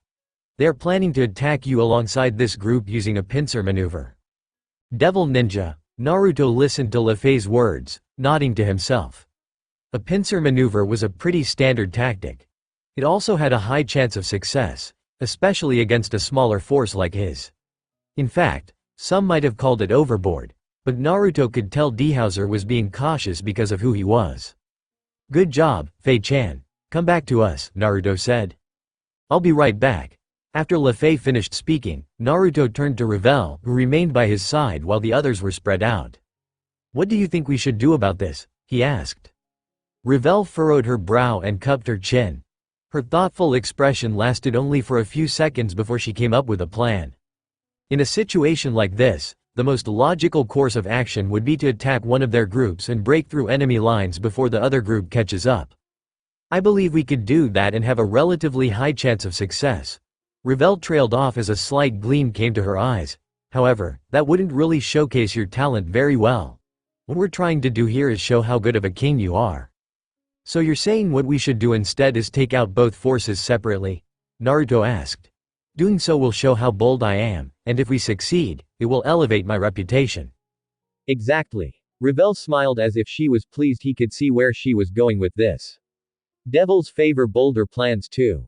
It's in our nature. Having you, a devil who is being tested to see if he has what it takes to become a high-class devil, enact such a daring plan against the rating game's #1 ranked devil will go a long way toward garnering the respect of many devils. Even if you lose in the end, it won't reflect poorly on you because D. Hauser is considered the best." "Well, I don't plan to lose, but I understand where you're coming from." Naruto crossed his arms. "Now we just need to figure out how to divide our forces." Naruto gathered Lix, Irina, Angelus, and Saji over to him and Ravel so they could discuss the situation with them. They explained what was happening and what they planned. While Saji looked shocked by how daring their plan was, Lix was nodding in approval. "I like it," Lix said. "Bold plans like this are dangerous, but you know what they say about danger and rewards, right?" "Still, I'm a little worried," Angelus muttered. "What if one of you gets hurt? I can't heal someone if they are too far from me." Since most of us are devils, you can't actually heal us anyway, Ravel reminded the girl. We're splitting up into 2 groups. You, Irina, Lix, and Saji will form one group. Lefei, myself, and Naruto will form another group. Your group is going to harass the people Lefei discovered. Don't engage them head-on. They are a lot stronger than us. Instead, simply annoy them with some minor harassment to keep them distracted. Make them angry and chase after you. The angrier they are, the harder it will be for them to think straight. While you guys are harassing the group coming in from the south, Ravel, Lefei, and me are going to take out the group attacking from the north. Naruto continued where Ravel left off. Once we finish taking care of them, we'll come back around and attack the group you're dealing with in a pincer of our own. So we're basically countering their pincer with our own pincer maneuver? Irina said. Pretty much, Naruto said. That's a pretty bold move, but I've come to expect crazy stunts like this from you, Saji said with a sigh. Well, either way, I think we can do this. Then let's split up here. Naruto looked at Irina. I'm leaving you in charge of your group. Be careful. Right. You can count on me, Irina said with a beaming smile. Devil Ninja, after going their separate ways, Naruto and Ravel hooked back up with Lefei and Fenrir. Naruto asked Lefei to have Fenrir meet up with Irina's team and provide them with backup. Fenrir was a powerful wolf with the power to slay a god, which meant he'd be a big help in keeping those 4 out of trouble. On the other hand, Naruto didn't think he'd need a god-slaying wolf on his side because he was already a badass in his own right. It made sense to him. They traveled through the forest under Lefei's invisibility spell. This meant they could see each other, but no one else could see them. The wind whistled around them as they flew past the trees, which all looked the same to Naruto. There weren't any identifying marks on these trees to let him know which way they were going or where they had come from. It made him feel like they were going in circles. As they flew, Lefei waved her wand, which caused tiny balls of light to spread from the tip. These were fairy spirits known as sprites. While they didn't look like much, sprites could travel great distances quickly and could communicate to the one who summoned them via telepathy, making them great for reconnaissance. The only problem was the amount of magic they consumed. That was why Lefei hadn't summoned them until now. There are 2 devils up ahead, Lefei said to him and Ravel. It looks like Anna Beleth and Elizabeth Stolas. So a queen and a bishop, Ravel murmured. I expected more people in this ambush, but I guess Dehauser must believe he doesn't need to send a large group if he sends his queen out. Actually, that is a pretty bold move. Most people will save the queen for last as a trump card. That he is sending Anna out now means he believes you are a threat. What do we know about these 2? Asked Naruto. Anna Beleth is a member of the now extinct House Beleth. They were one of the 72 pillars, Ravel informed him. The power of House Beleth is called love.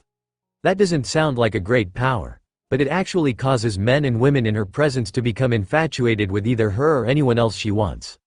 I once saw her use that power to make a high-class devil fall in love with a tree during one of Dehauser's rating games. Do you think it will work on me? Asked Naruto. That's hard to say. Ravel bit her lip and thought about the question. Because I don't know the exact mechanics behind her power. I don't know if having sufficient resistance or willpower will be able to negate her abilities. I guess we'll find out when we get there, Naruto muttered. What about Elizabeth Stolas? Asked Lefei. What is her power? House Stolas was known for their knowledge of astronomy, herbs, and precious stones, Ravel said. They use stones as catalysts for powerful magic and can use the alignment of the stars to affect the natural world. Their powers are tricky because it is nearly impossible to counter unless you have knowledge of astronomy yourself. In that case, I want you and Lefei to go up against Elizabeth. Meanwhile, I will handle Anna, Naruto decided. Neither Ravel or Lefei argued with his decision, which made him feel warm inside because it meant they trusted his judgment. They burst into a clearing and found Anna and Elizabeth waiting for them. The 2 women were able to track Naruto, Ravel, and Lefei with their eyes, meaning the invisibility spell didn't work on them. Naruto saw stars glimmering in Elizabeth's eyes. She must have been divining their location using astronomy somehow. Since it looked like the spell was ineffective, Lefei dropped the magic. You reacted quicker than we expected, Anna said. I guess Master Dehauser was right to send me. You're quite bold. Naruto shrugged. Fortune favors the bold, or something like that.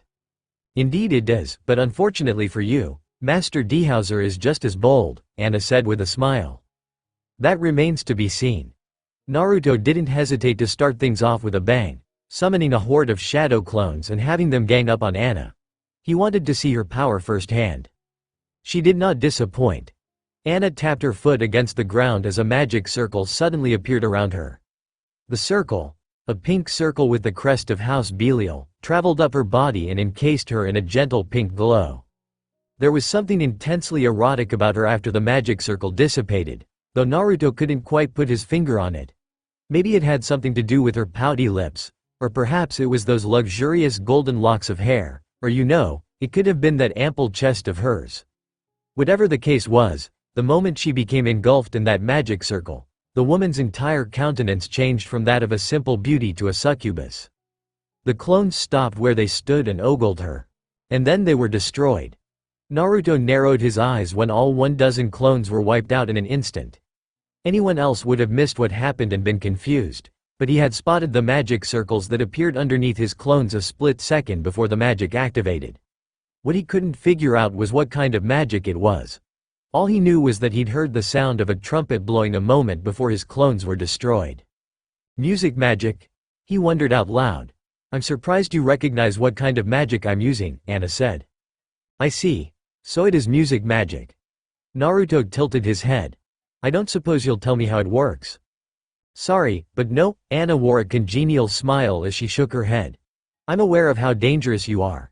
If I tell you how my magic works, you'll no doubt figure out a way to counter it. Can't blame a guy for trying. Naruto shrugged. Since it looked like he wouldn't be getting any information out of this woman, he raced forward, deciding to attack at close distance. He would probably end up caught in that love magic of hers. However, he was confident he could do something against it. In fact, he already had a very basic idea on how to counter her unique power. Naruto quickly brought to image all the girls in his harem. Rias with her brilliant crimson hair, Revel and her tsundere personality, Kaneko, whose small body in no way reflected her erotic disposition, Ophis and her ridiculous sexual appetite, the uptight Roswise who nevertheless tried hard to be a good girlfriend, and Irina, a religion-obsessed angel who was at heart a great person worthy of his respect. Maybe he should include Lefei in his harem too. Thinking about them filled Naruto with love, causing his heart to grow warm. Why isn't my power working on you? Anna suddenly shouted when he closed the distance between them. HMPH. As if I'd tell you why your power doesn't work. Since she didn't want to answer him, he had no intention of answering her. Naruto lashed out with a punch that rent the air. Anna leapt back to dodge it, but Naruto infused wind into his attack, causing a powerful hammer-like force to flow from his hand and smack into her. The devil stumbled back as she was struck in the face. Unfortunately, for him at least, she'd been able to raise a barrier in time to stop his attack from truly damaging her. Anna waved her hand and created several magic circles, all of which were aimed at him. Naruto quickly replaced himself with a log just as a massive burst of music erupted from the magic circles. It sounded like a symphony of trumpets. The sound struck the log and caused it to explode. Several more magic circles appeared around Naruto when he appeared in place of the log. He didn't have time to dodge this one. However, as the sound of trumpets rang out, Naruto created a vacuum of wind around himself. All the noise from Anna's magic was blocked off. He could see the wind around him rippling as if something was slamming into the vacuum he had created, but nothing else happened. Anna tried to bombard his wind vacuum once more, but she seemed to eventually realize nothing she did was working and stopped. The magic circles surrounding Naruto disappeared. In most cases, Naruto would have dropped his wind vacuum, but this time he felt cautious of Anna, who was a high-class devil and a queen. He quickly prepared the replacement technique. Counting to 3, he dropped his wind vacuum and replaced himself with another log. It was the right decision. Almost from the moment he dropped the wind vacuum, Anna attacked him with a magic circle she'd prepared in advance. It appeared underneath his feet and launched a powerful sound attack at him. Naruto, however, had already replaced himself, so what she hit was not him but the log he'd used in his jutsu. I think I finally understand how your magic works, Naruto said behind Anna. The woman froze when she felt a hand on her back. Your magic attacks using sound, which causes vibrations in the air. By manipulating sound waves, You can create attacks that are difficult if not impossible to counter. That's very impressive. It's too bad I've actually fought against other people who use sound to attack before. At that moment, just before the woman could open her mouth, Naruto created a Rasengan and slammed it into her back. Anna screamed as she was launched across the ground. She slammed into a tree, which shattered, then struck a boulder sticking out of the ground, which also shattered.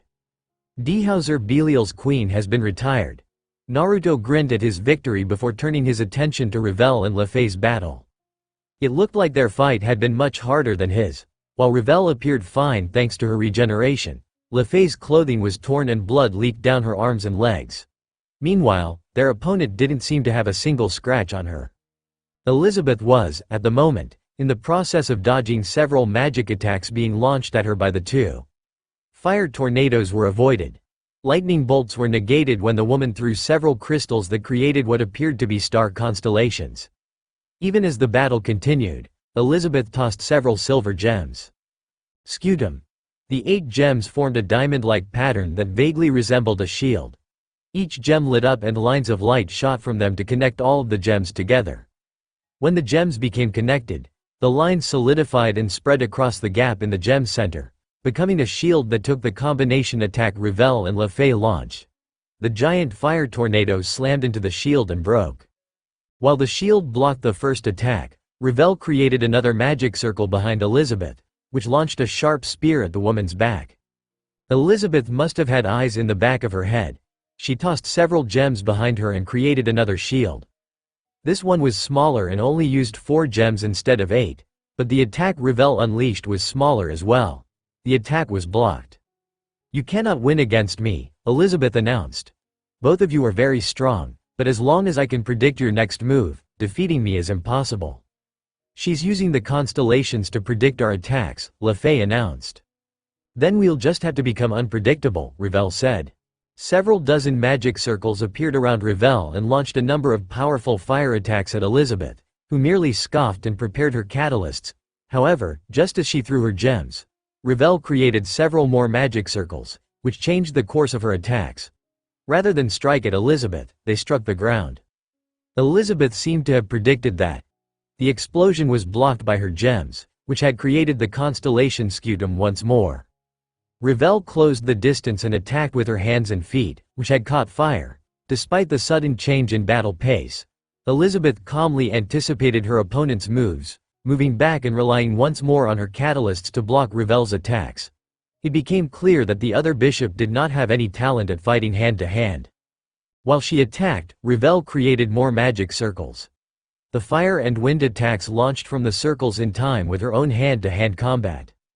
Despite how Elizabeth seemed able to predict her opponent's attacks, it also became clear from how she was unable to keep up with both Revel's hand-to-hand combat and magic attacks that there was a limit to her abilities. It was taking everything the woman had to keep herself safe. She couldn't attack anymore. During the time Revel was keeping her distracted and fully focused on defending herself, Luffy snuck in a single magic attack. It looked like a simple lightning arrow at first. This proved incorrect when Elizabeth tried to unsuccessfully block it and was struck. Lightning exploded from her body and smoke poured off her skin. The lightning then became a series of chains that kept her bound and continued shocking her. Elizabeth soon fell to the ground, her body shaking as though her muscles were undergoing seizures.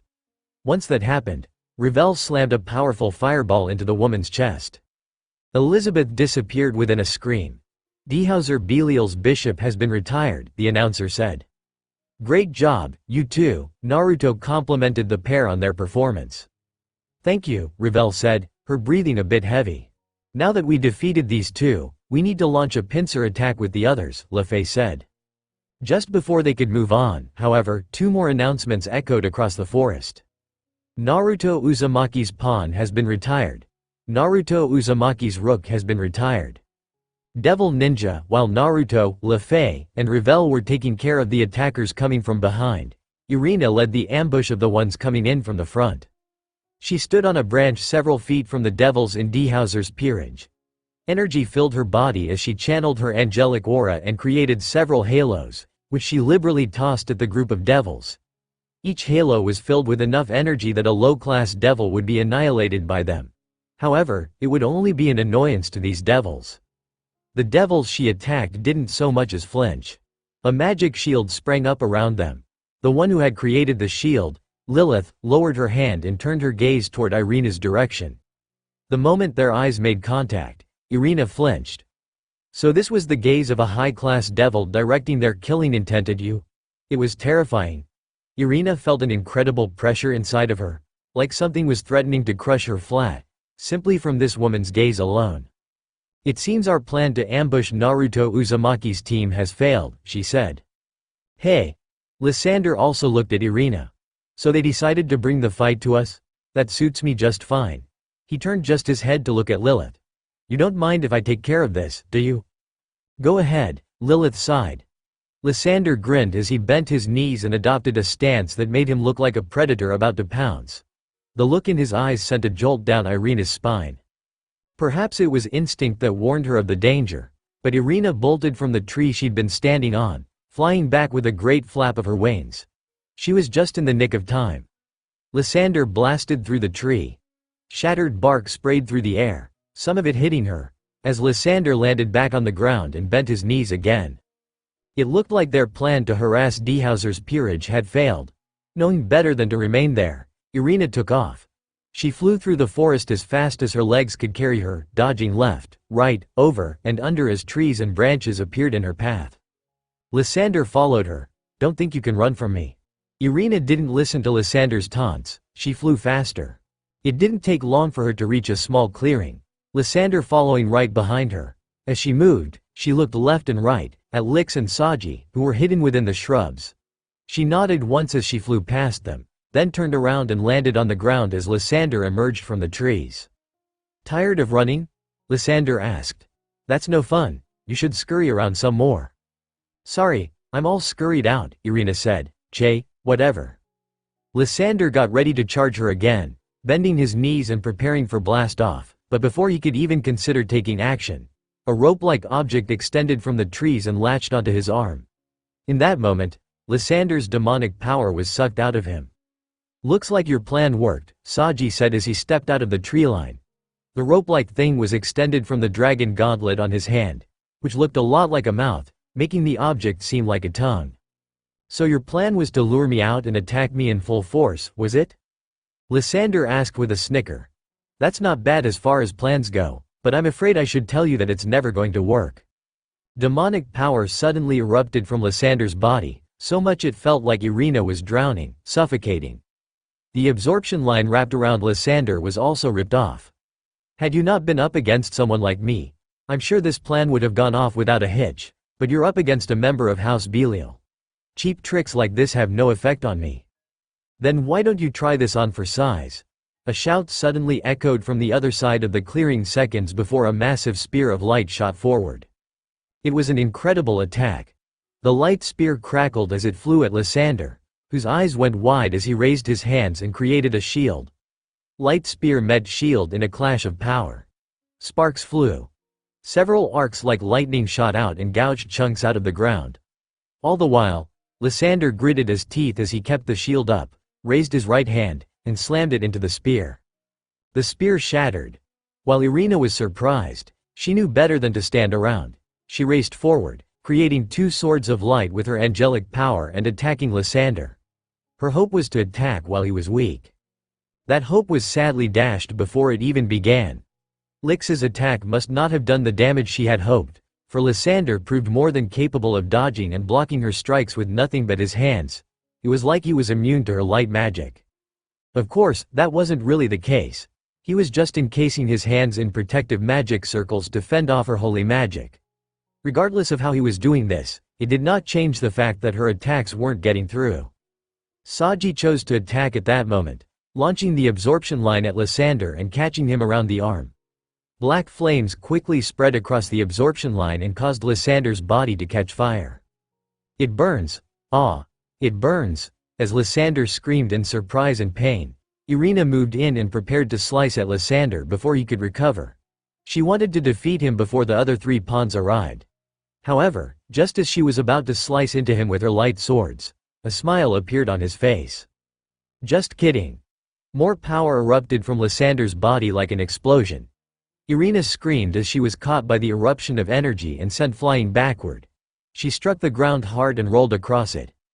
The world tumbled around her. When it finally stopped, she looked up from where she lay prone and saw that Saji had also been blasted backward.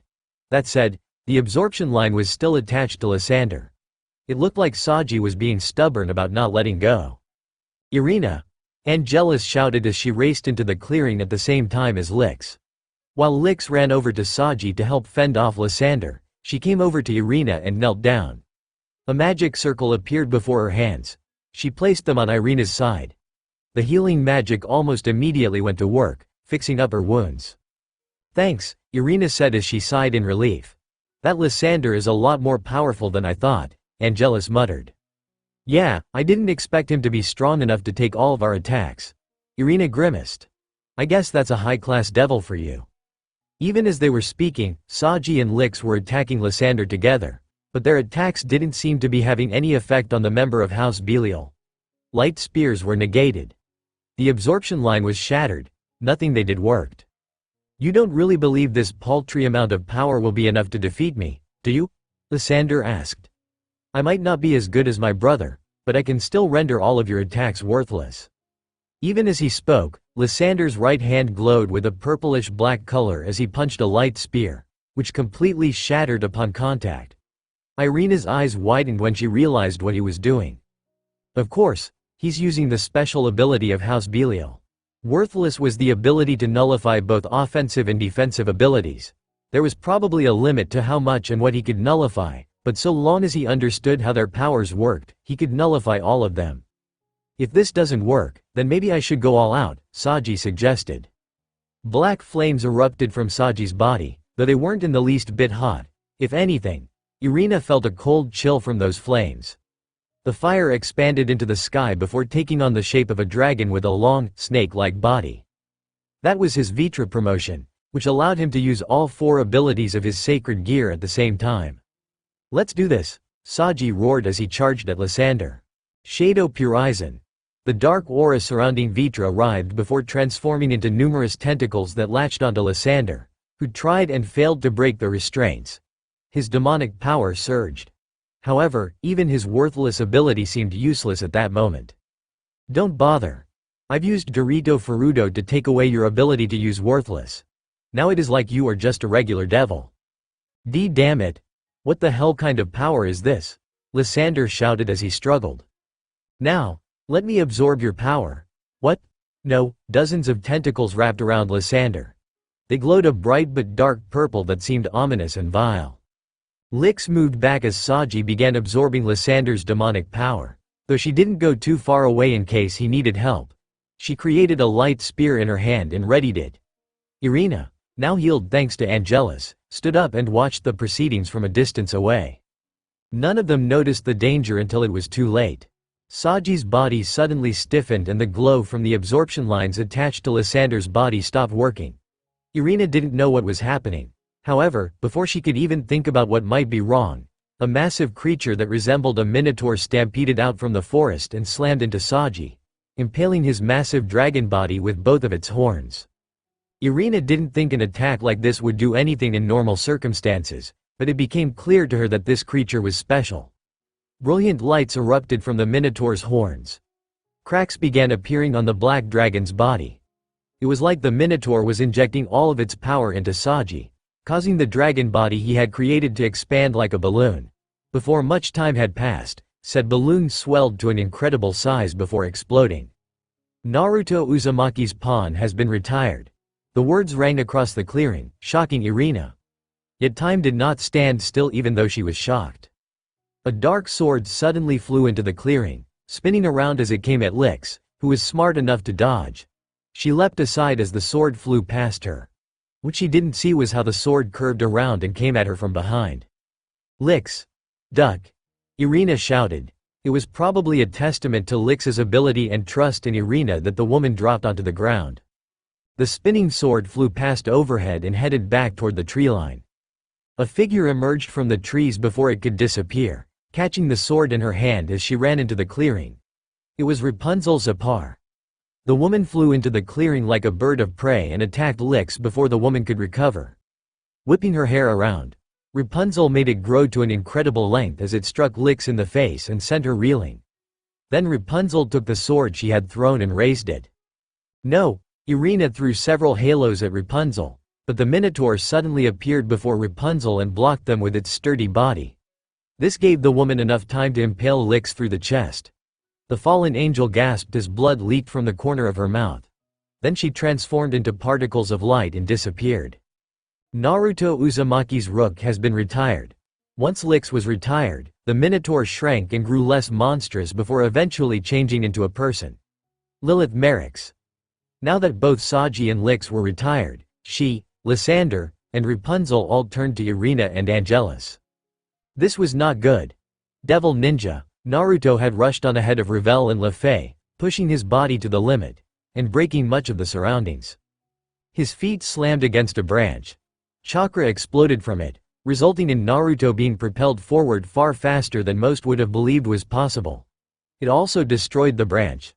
Sawdust and splinters rained to the ground and formed a small pile. The wind rushed all around him. He could feel it everywhere, surrounding his body and the rest of this forest. He was using the wind to guide him. It acted as his sonar, allowing him to see Irina and Angelus as they tried to flee from Dehauser's pawns. He was getting closer, closer, almost there. Ah! Naruto burst out of the clearing just as a loud scream tore through the air. Irina and Angelus had been hit by some kind of attack and were soaring through the sky, their bodies tumbling in an out-of-control spin. Narrowing his eyes, Naruto channeled chakra to his feet and activated the Shunshin no Jutsu, which caused him to instantly appear in the flight path of Irina and Angelus. He caught them both in his arms. The impact of their bodies sent him flying back, but he was fortunately strong enough not to get hurt. Landing on the ground, he skidded across the surface, digging a slight trench in the ground before coming to a stop. "Are you two okay?" he asked. Angelus and Irina didn't seem to be injured. They'd likely dodged whatever attack had been launched at them and were sent airborne by the resulting force. Even so, the pair had clenched their eyes shut out of fear, and only now, upon hearing his voice, did they open them. "Naruto-san," Angelus muttered in shock. "Naruto?" Irina also questioned his existence. "You two okay?" he asked again. "Oh, yes, I think so." Irina patted herself down to make sure nothing was broken or out of place.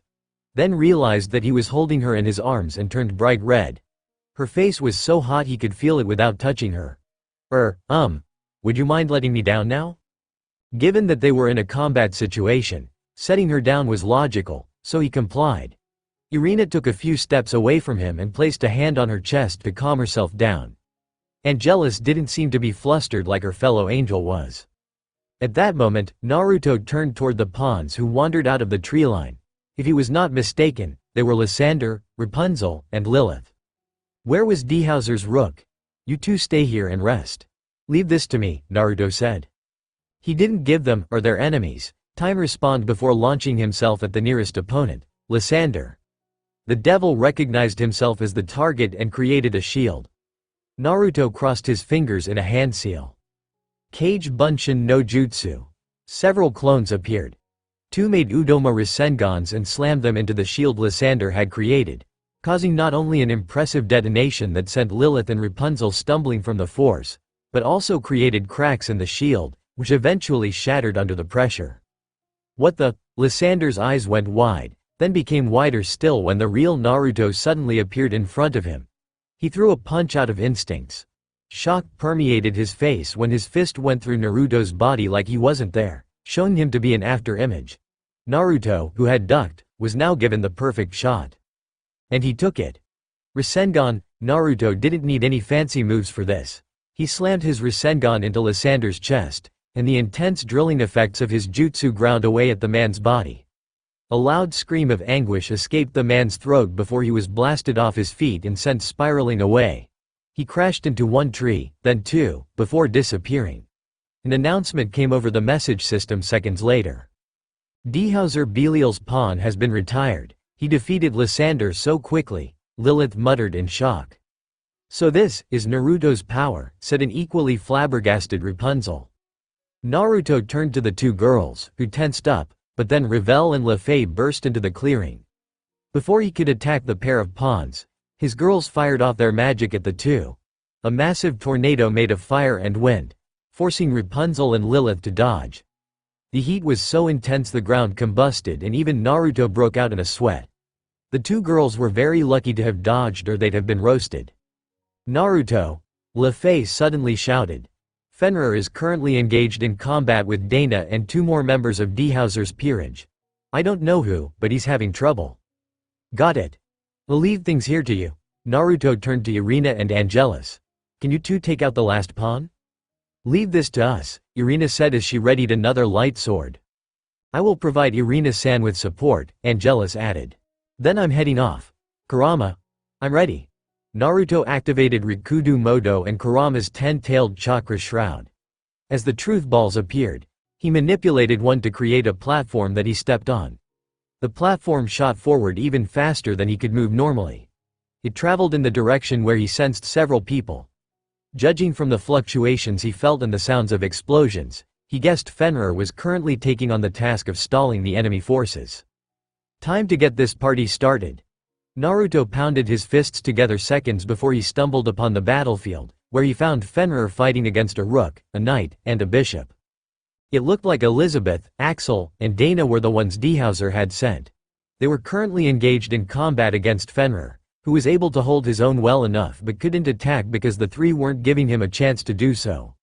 Whenever one of them was in danger of being bitten by Fenrir's teeth or stabbed by a claw, the other two provided support. It was impressive teamwork. That said, Naruto had no time to admire it. Naruto cancelled the transformation. It wasn't needed for this. Bending his knees, he channeled wind chakra into his feet and threw himself at the group. The ground cracked beneath him as he flew forward and attacked the person furthest from Fenrir, Elizabeth. The woman was standing about 2 or 3 meters from Fenrir, who was locked in combat against Axel and Dana.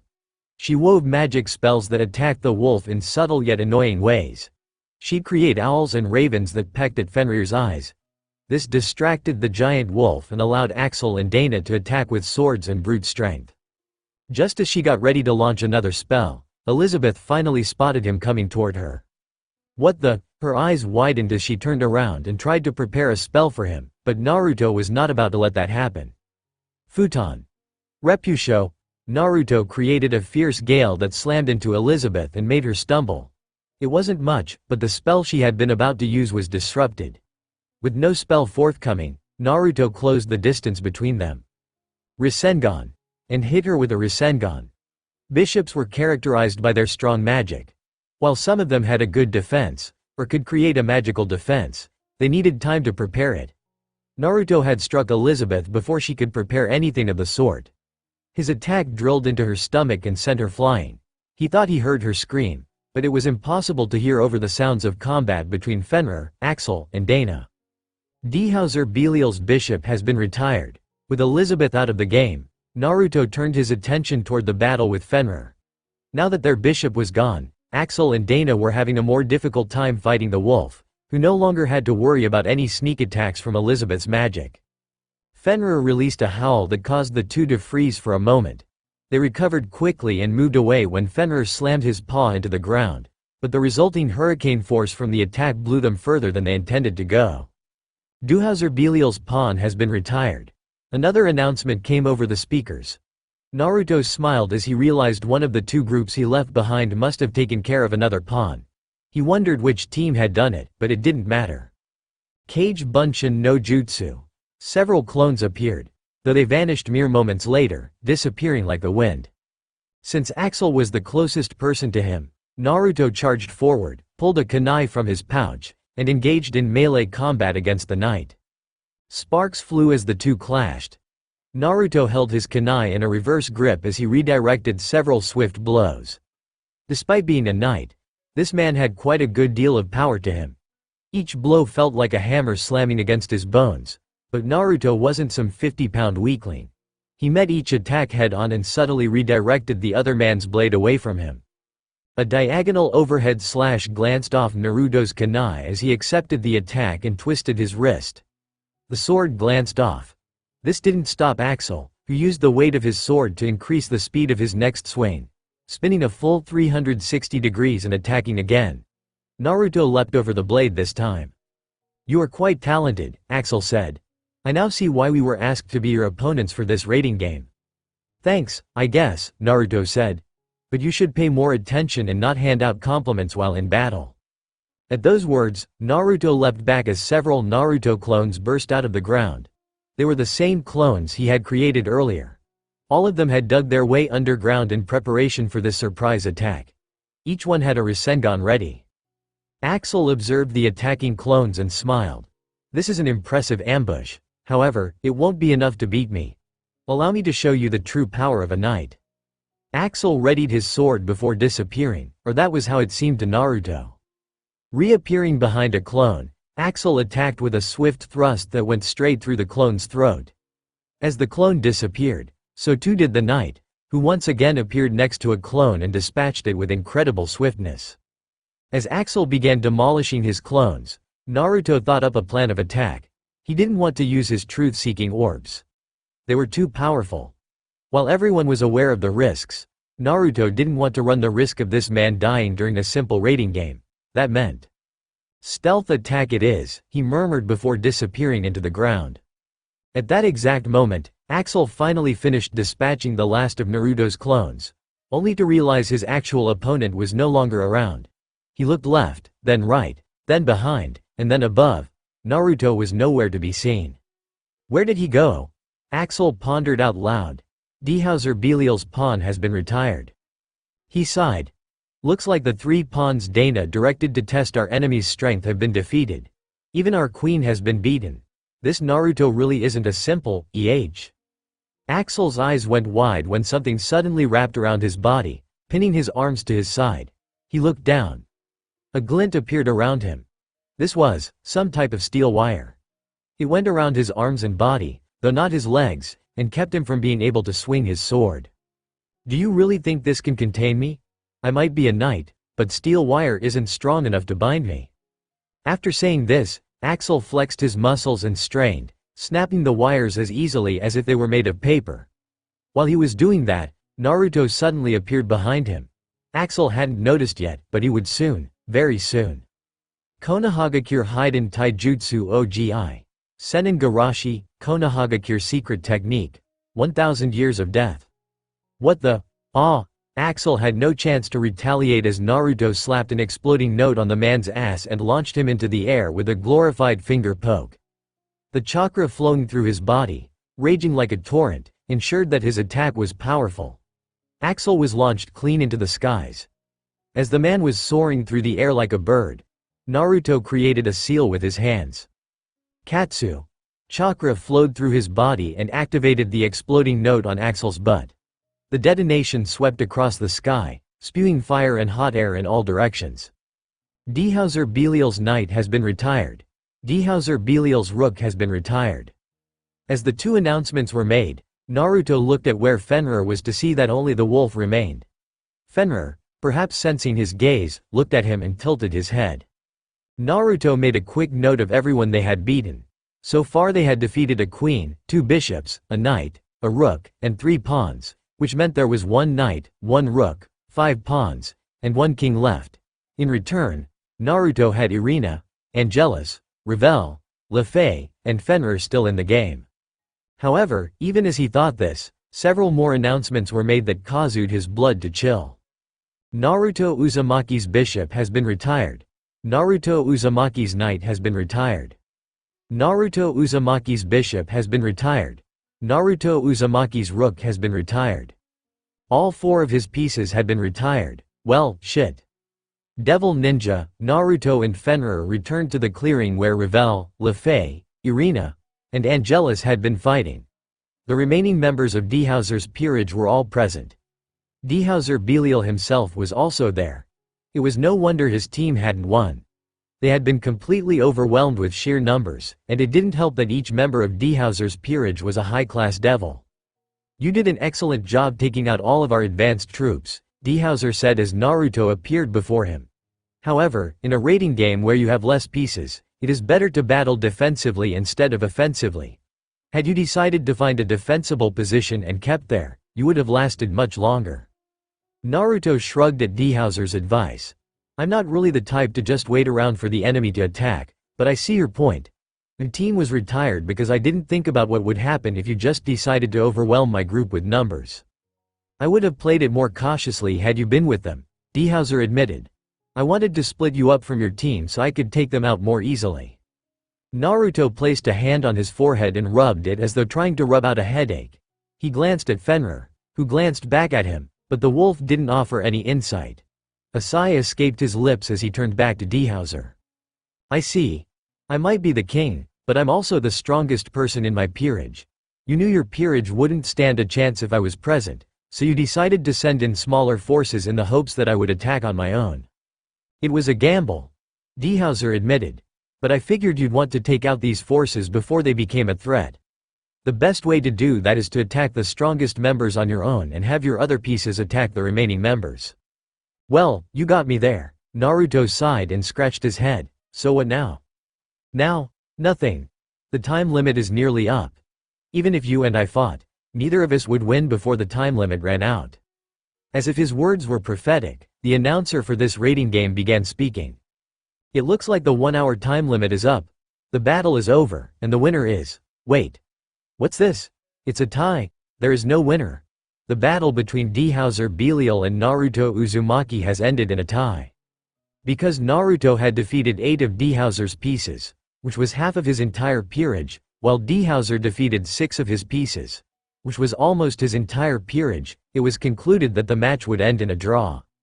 Both peerages were transported out of the rating game dimension and back to the real world, where they were met with a round of cheers and applause. Dehauser accepted the applause with a calm smile. He raised his hand and waved at the crowd, who went crazy and grew louder. On the other hand, Naruto was lost in thought. He hadn't lost this match, but at the same time, he hadn't won either. A tie. It had been a long time since Naruto could say he hadn't defeated his opponent, but he realized now that the rating game was not the same as real combat. In real combat, Naruto would have used everything at his disposal to win. That wasn't the case here. There were some moves he simply couldn't use because they were too dangerous. Strategy became much more important thanks to that. As the crowd's cheering continued, Dehauser Belial came up to Naruto and offered his hand. It was a good match, he said. I look forward to seeing you play in the rating games in the future. Yeah. Naruto reached out and firmly gripped Dehauser's hand. You too. I look forward to facing you again. Chapter 50. High-class devil Naruto, do I really need to wear this? Of course you do. You are about to be promoted to high-class devil. There are going to be hundreds of thousands of devils present during this ceremony, and you need to look the part. But there's no orange, that's what you're complaining about. Naruto was standing in front of a mirror as Rias helped him get dressed in a tailor-made outfit.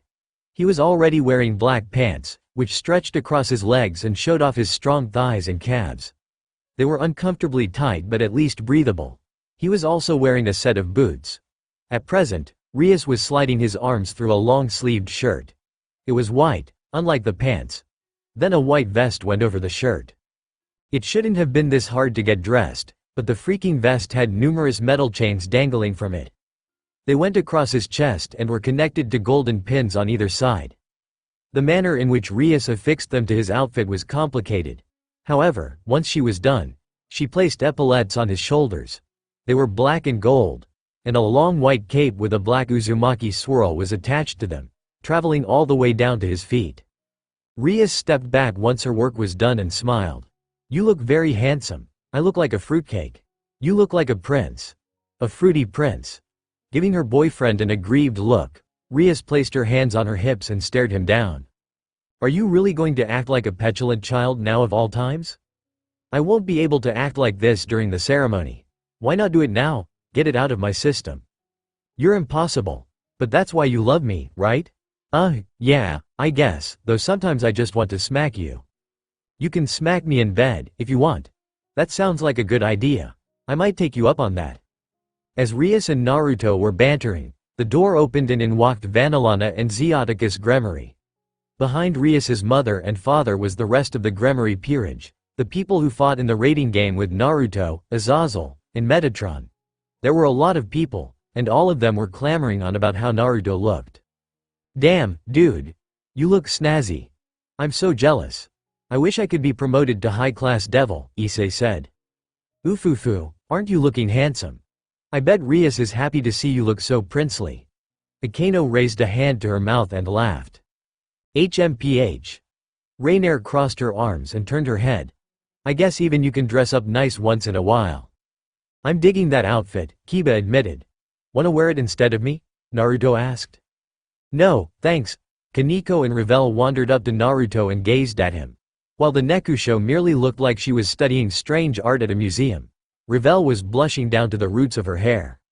"Why, you look really handsome. Not that you aren't normally handsome, but, how do I say this, you look like a prince." "I'm glad you think so," Rias said, giving Naruto a smug look. "I was just saying the same thing." Naruto wore a pained grin as he rubbed the back of his head, feeling how stupidly soft his hair was. Rias had even made sure to use some kind of special shampoo to wash his hair. She said it was because a high-class devil had to look perfect. Not only had his hair been washed until it felt like silk, but his hands and even his feet had been pampered. He felt like his masculinity was being destroyed. Naruto had nothing against people who got pedicures and manicures, but he was not someone who enjoyed them. Definitely not. "En Ninja-sama. I cannot believe you are becoming a high-class devil, Dagazaru. I am overcome with emotion." "Stop crying, Metatron. You're gonna stain your suit with tears." In the background, Metatron was bawling his eyes out as Azazel tried to keep him from getting tears all over his suit. Poor Angelus looked like she'd just had a rug pulled out from underneath on. On the plus side, Angelus was wearing a beautiful white dress that flattered her figure. In fact, all the people who'd played alongside Naruto in the raiding game against Dehauser Belial were dressed nicely, including Irina. "You look really good," Irina complimented him as she walked over to his side with Rosweiss. "Thank you. You do too, both of you look beautiful."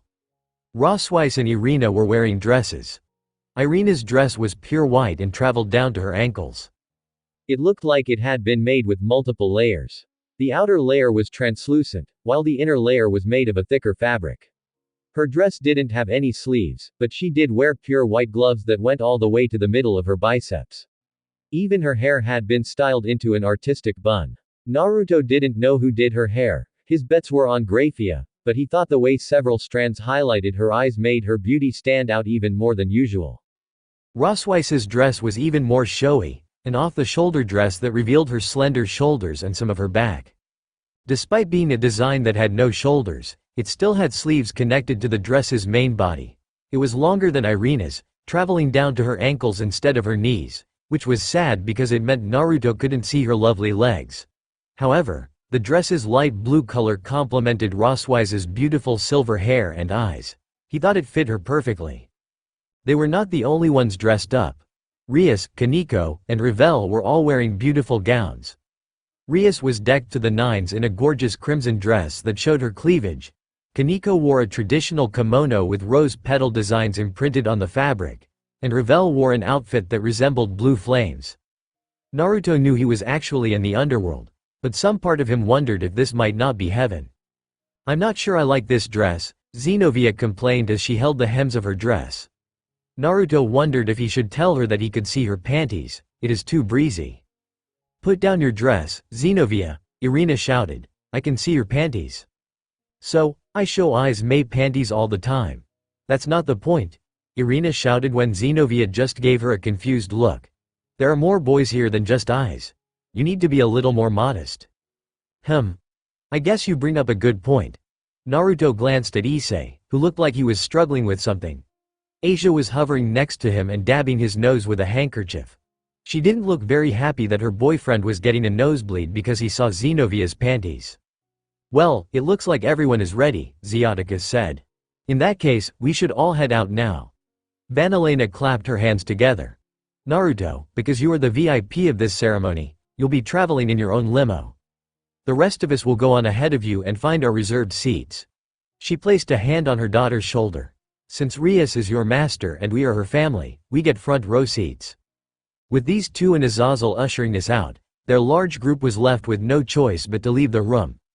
They traveled to the front of the Gremory estate. Several limos were prepared for them. After giving him numerous kisses, his girls climbed into one limo. Gaspar went with them. Naruto noticed he was wearing a bag over his head like usual. On the other hand, Kiba climbed into the limo with Issei, Asia, Rainier, Akano, Xenovia, Azazel, and Metatron. The limos took off, leaving just one left, a sleek black limo with a single person standing next to an open door. That person was none other than Garifia, Sirzek Lucifer's queen and wife. She bowed to him as he walked up to the limo. "It is good to see you, Naruto. I have come at the behest of Lord Lucifer to escort you to the ranking ceremony. I'm glad the person escorting me is someone I'm familiar with." Naruto grinned at Grafia. "I'll be in your care." "Yes. Please leave everything to me." They entered the limo together, which surprised Naruto as he thought Grafia would be driving him, but then he realized there was no way his Aniki's queen would drive a limo, not even under these circumstances. A butler was sitting in the driver's seat. After Naruto sat down on the long chair, his butt sinking into the cushion, Grafia sat next to him. She was surprisingly close. "I watched the rating game between you and Dhauser Belial," she said as the limo began moving. "You did, of course." Grafia nodded as if it should have been obvious. Rias could not attend herself because of the promotion tests her other servants were undergoing, so she asked me to go in her stead. I was tasked with filming the entire battle from start to finish. She paused, her lips curling ever so slightly.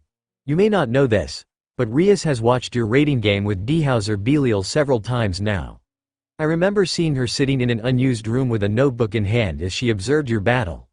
I believe she is trying to see which tactics you two used that she can incorporate into her own battle plans." "That sounds like Rias. She's always working hard to improve her game." "Indeed she is." The limo left the Gremory estate and traveled toward the nearest city.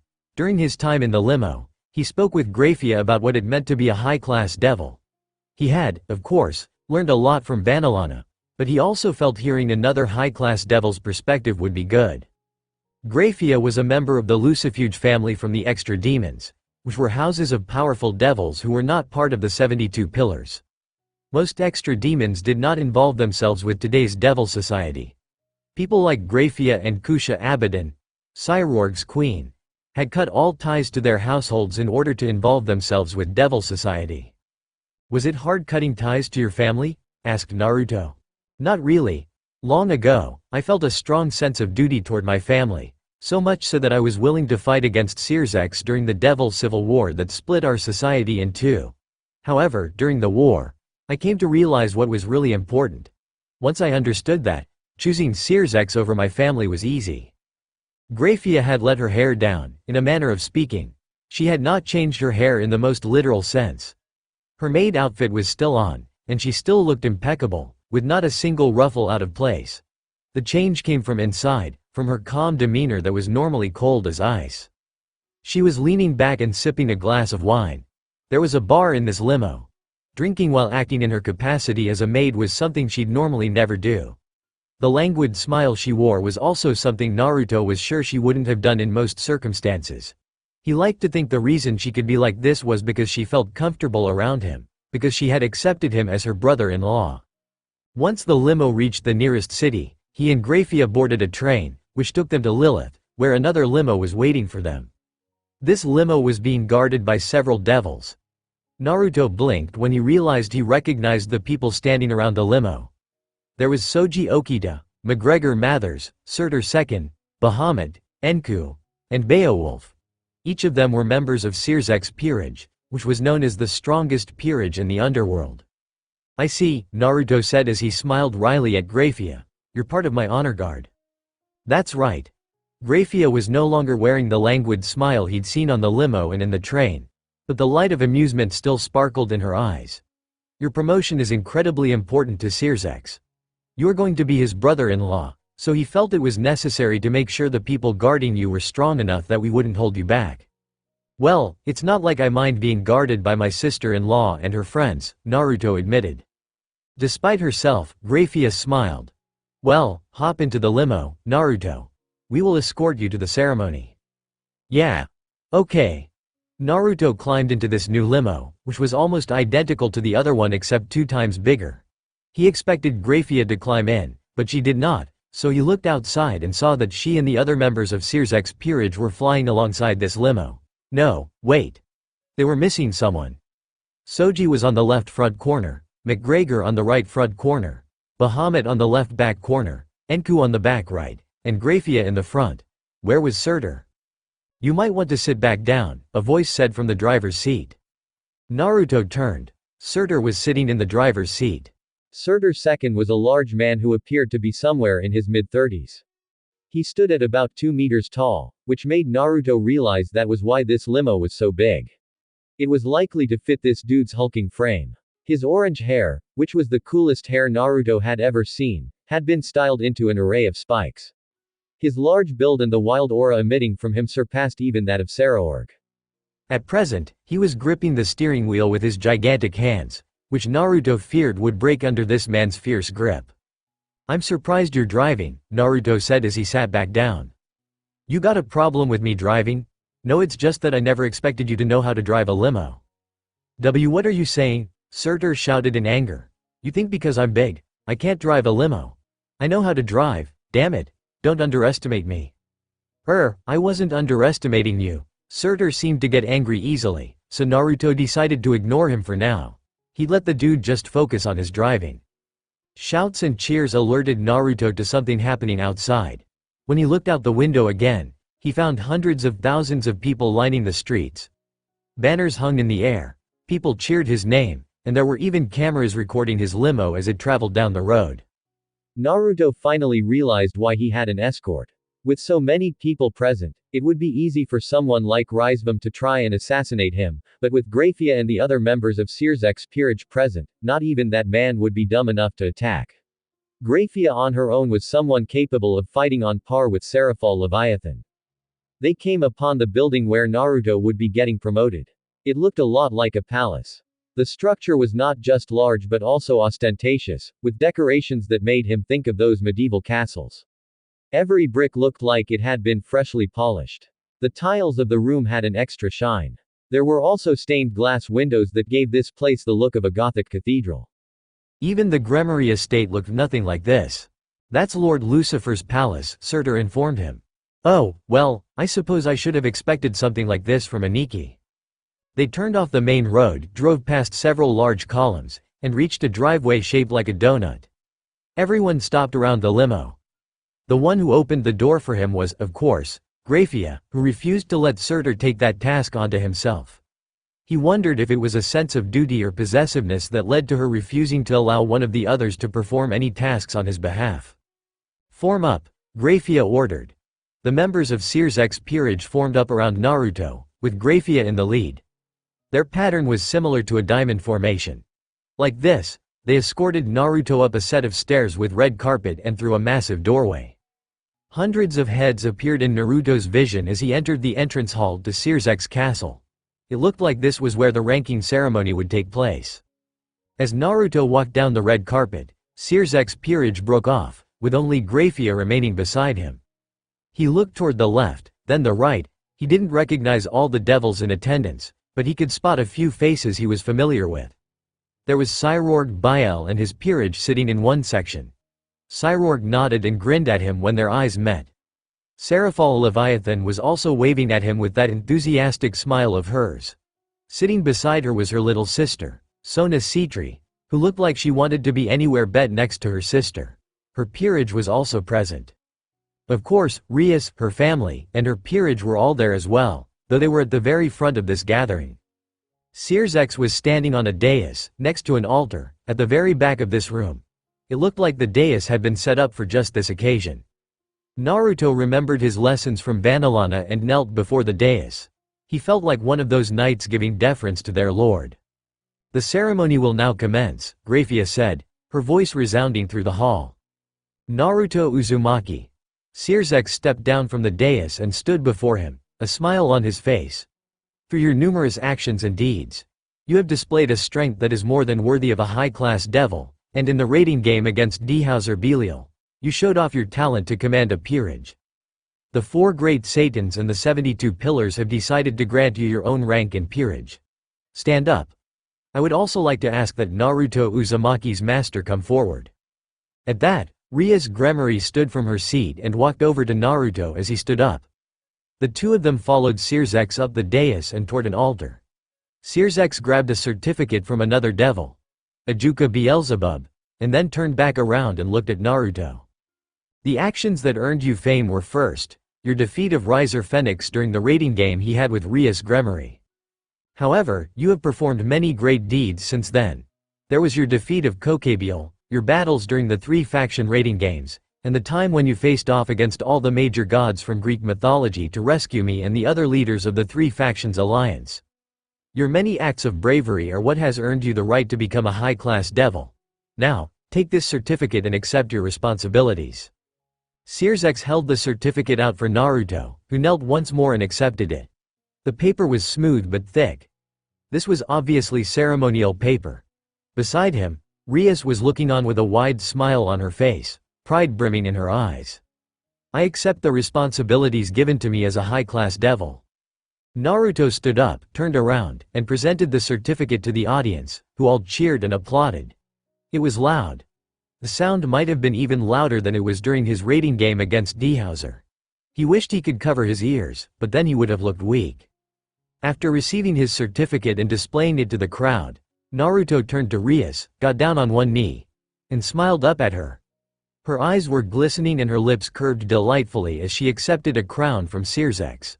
She placed the crown upon his head. It felt heavy. He was very glad this was only for the ceremony today because wearing this blasted thing all the time would suck. You sure do like to complain a lot. Shut up. You'd complain too if you had to wear something so gaudy. The crowd applauded once more. Searsex finished the ceremony by summoning a stone monument, which shone with an odd pitch black light as it floated in midair. The monument, Naruto learned, was made from the same material as the evil pieces. He reached out and placed a hand on the monument, channeling his demonic power into it. A heartbeat pulsed through his body. The sound thudded against his chest as the monument shone crimson. His handprint appeared on the monument after he removed it, but it disappeared moments later when the monument returned to normal. His registration as a king was now complete. Searsex came back up, carrying an intricate box in his hands. He handed the box to Naruto. This case contains the evil pieces that you will build your peerage with. With this, the most crucial part of the ceremony is over. Congratulations Otou, Naruto Uzumaki. You are now a high-class devil and a king. Naruto accepted the box gratefully. Thanks, Aniki, he said with a cheeky grin as he officially became a high-class devil. Devil Ninja. The day after the ceremony where Naruto became a high-class devil, the first thing he did was speak with Lady Phoenix, Revel's mother. Lord and Lady Phoenix were already in Lilith. They had also attended Naruto's ceremony since their daughter was engaged to him.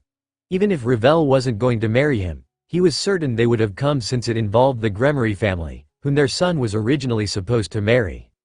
So, I understand you wish to trade one of your unused bishops for Revel's evil piece, Lady Phoenix said. That's right, Naruto said. She, Naruto, and Revel were sitting around a small glass table on the balcony to an extravagant hotel room. From their location, Naruto could see the city of Lilith stretch out to the horizon. It was a magnificent view, though he was hardly focused on it right now. The scent of warm tea filled his nose. Steam rose from the teacup in front of him, from which he took periodic sips. While the tea was fine, what he really enjoyed were the scones that were sitting on the table, covered in a soft glaze and carrying the scent of lemons.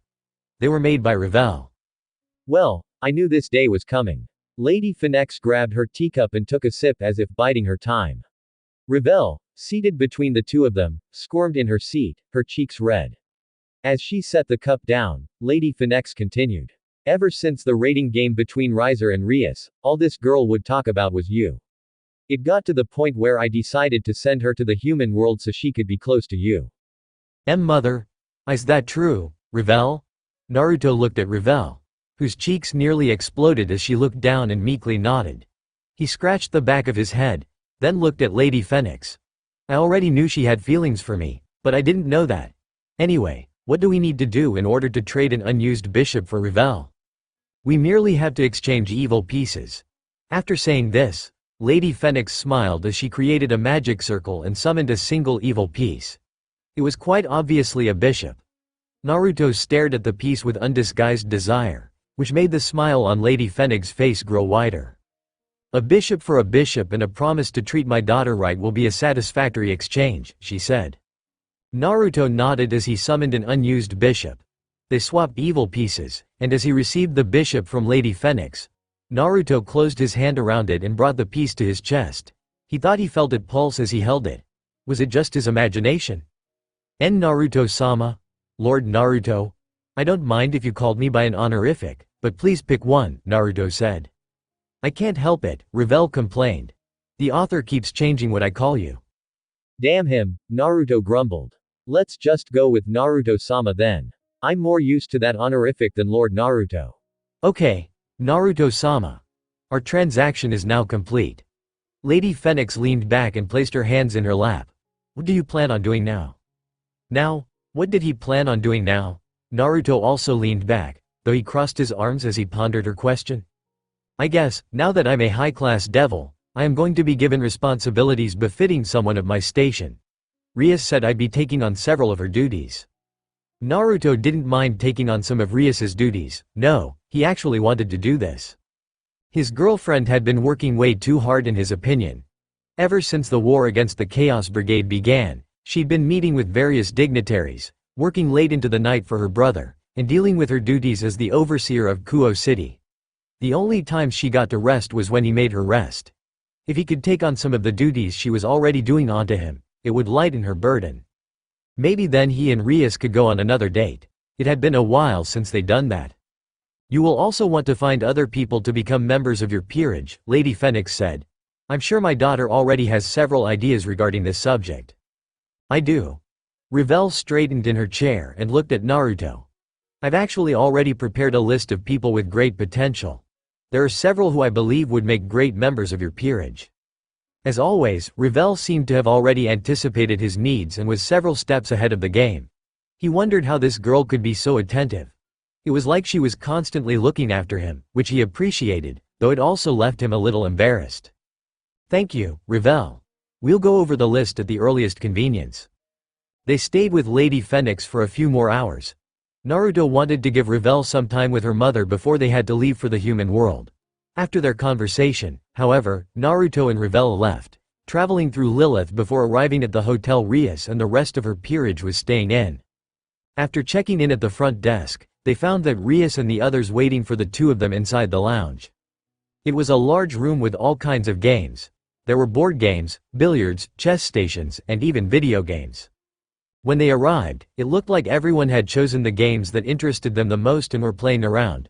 Rainier was playing Rossweiss at pool. Irina was playing a card game with Asia and Zenovia. Gasper was playing video games with Kaneko, while Ophis and Lefay curiously watched over their shoulder. Kiba and Issei looked like they were having an arm wrestling tournament. Meanwhile, Akeno and Rias were playing a game of chess. Looks like everyone is having a good time, Naruto said. You're back. Rias looked up from her chess game and smiled at him and Revel. I'm guessing everything worked out okay? Yup. Naruto grinned as he took Revel's hand and pulled her into the room. Revel has become the first member of my peerage. Congratulations, Revel, Akeno said with a smile. It seems you're the one who got to pop Kitsune-kun's peerage cherry. Oofufufu. Don't put it like that, Revel muttered with a fierce blush. It's only fair, Naruto said with a shrug. I mean, I popped her cherry a while ago. Don't tell people that, Revel snapped. Naruto is a regular cherry-popping king, Kaneko said from where she and Gasper sat. He didn't know what they were playing on the PSP, but it was probably Monster Hunter, Kaneko's current favorite game. I'm pretty sure every girl he's had sex with has had their cherry popped by him. I don't want to hear about sensei popping cherries, Issei muttered, then rubbed his head and screamed. Gah! It's not fair, I'm so jealous. Oh, eyes, Naruto said. Haven't you also popped many a cherry? Well, yeah, but you're so far ahead of me in the harem game that I feel inadequate. Issei's shoulders slumped as tears streamed down his eyes. I want to be a cool cherry-popping king like you. Then you need get good, scrub, Kaneko said. Why you gotta hate on me? Issei cried. The familiar banter settled over their group, making Naruto feel comfortable and content. This was what he loved about being with everyone. He knew there would eventually come a time where they wouldn't be able to just spend time together whenever they wanted like this, when all of them would graduate from high school, become high-class devils, and form their own peerages. Once that happened, they would only be able to meet like this on rare occasions. Naruto wanted to enjoy the time they had together now so he wouldn't have any regrets later. "I'd let you pop my cherry if you had the fucking guts to come onto me." Reiner gave Issei a look that was somehow bitter and seductive at the same time. Akeno snorted.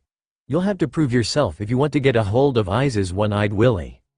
I don't need some hag who lets her own self-loathing get in the way of her feelings tell me what I need to do.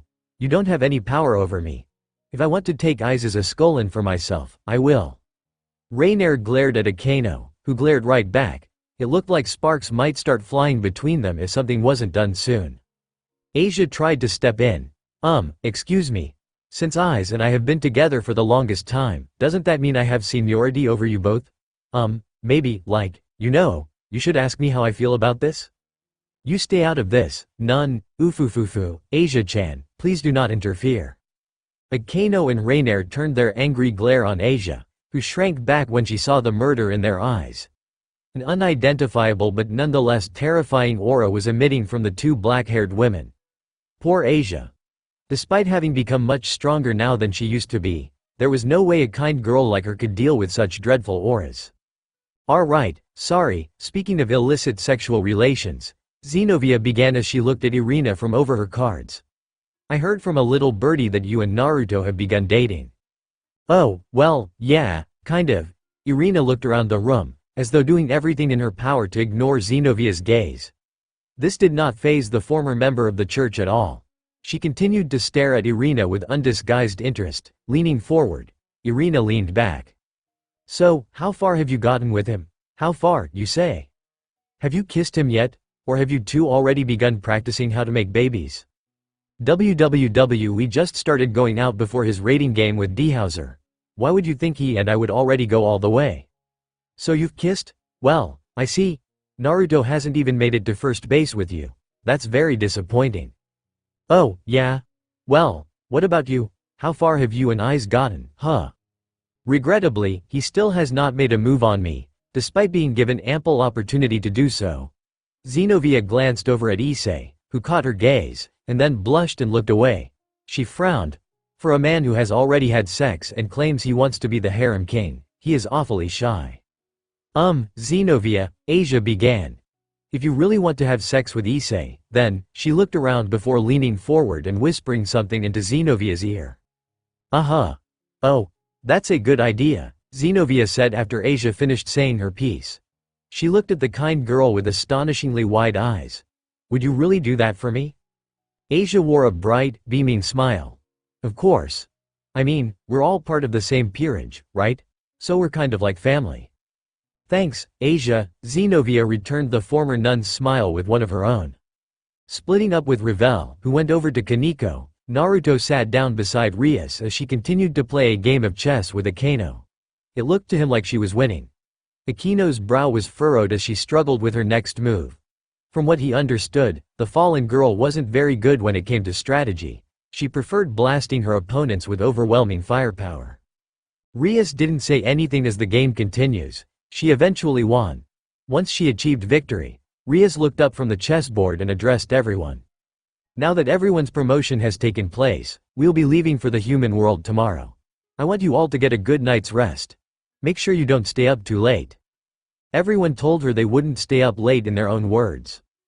Their group remained in the lounge for several hours, but they began trickling out when some of them became tired. Gasper, Kaneko, and Revel were the first to leave. Kiba followed shortly after Gasper. Reiner tried to drag Issei off, but she was stopped by Akeno, Asia, and Xenovia. All five of them ended up leaving together. Naruto heard their arguing as they traveled down the hall. Eventually, the only ones who remained were him, Rias, Rosweiss, Irina, Lefei, and Ophis. Basically, the women who were a part of his harem minus Kaneko and Revel.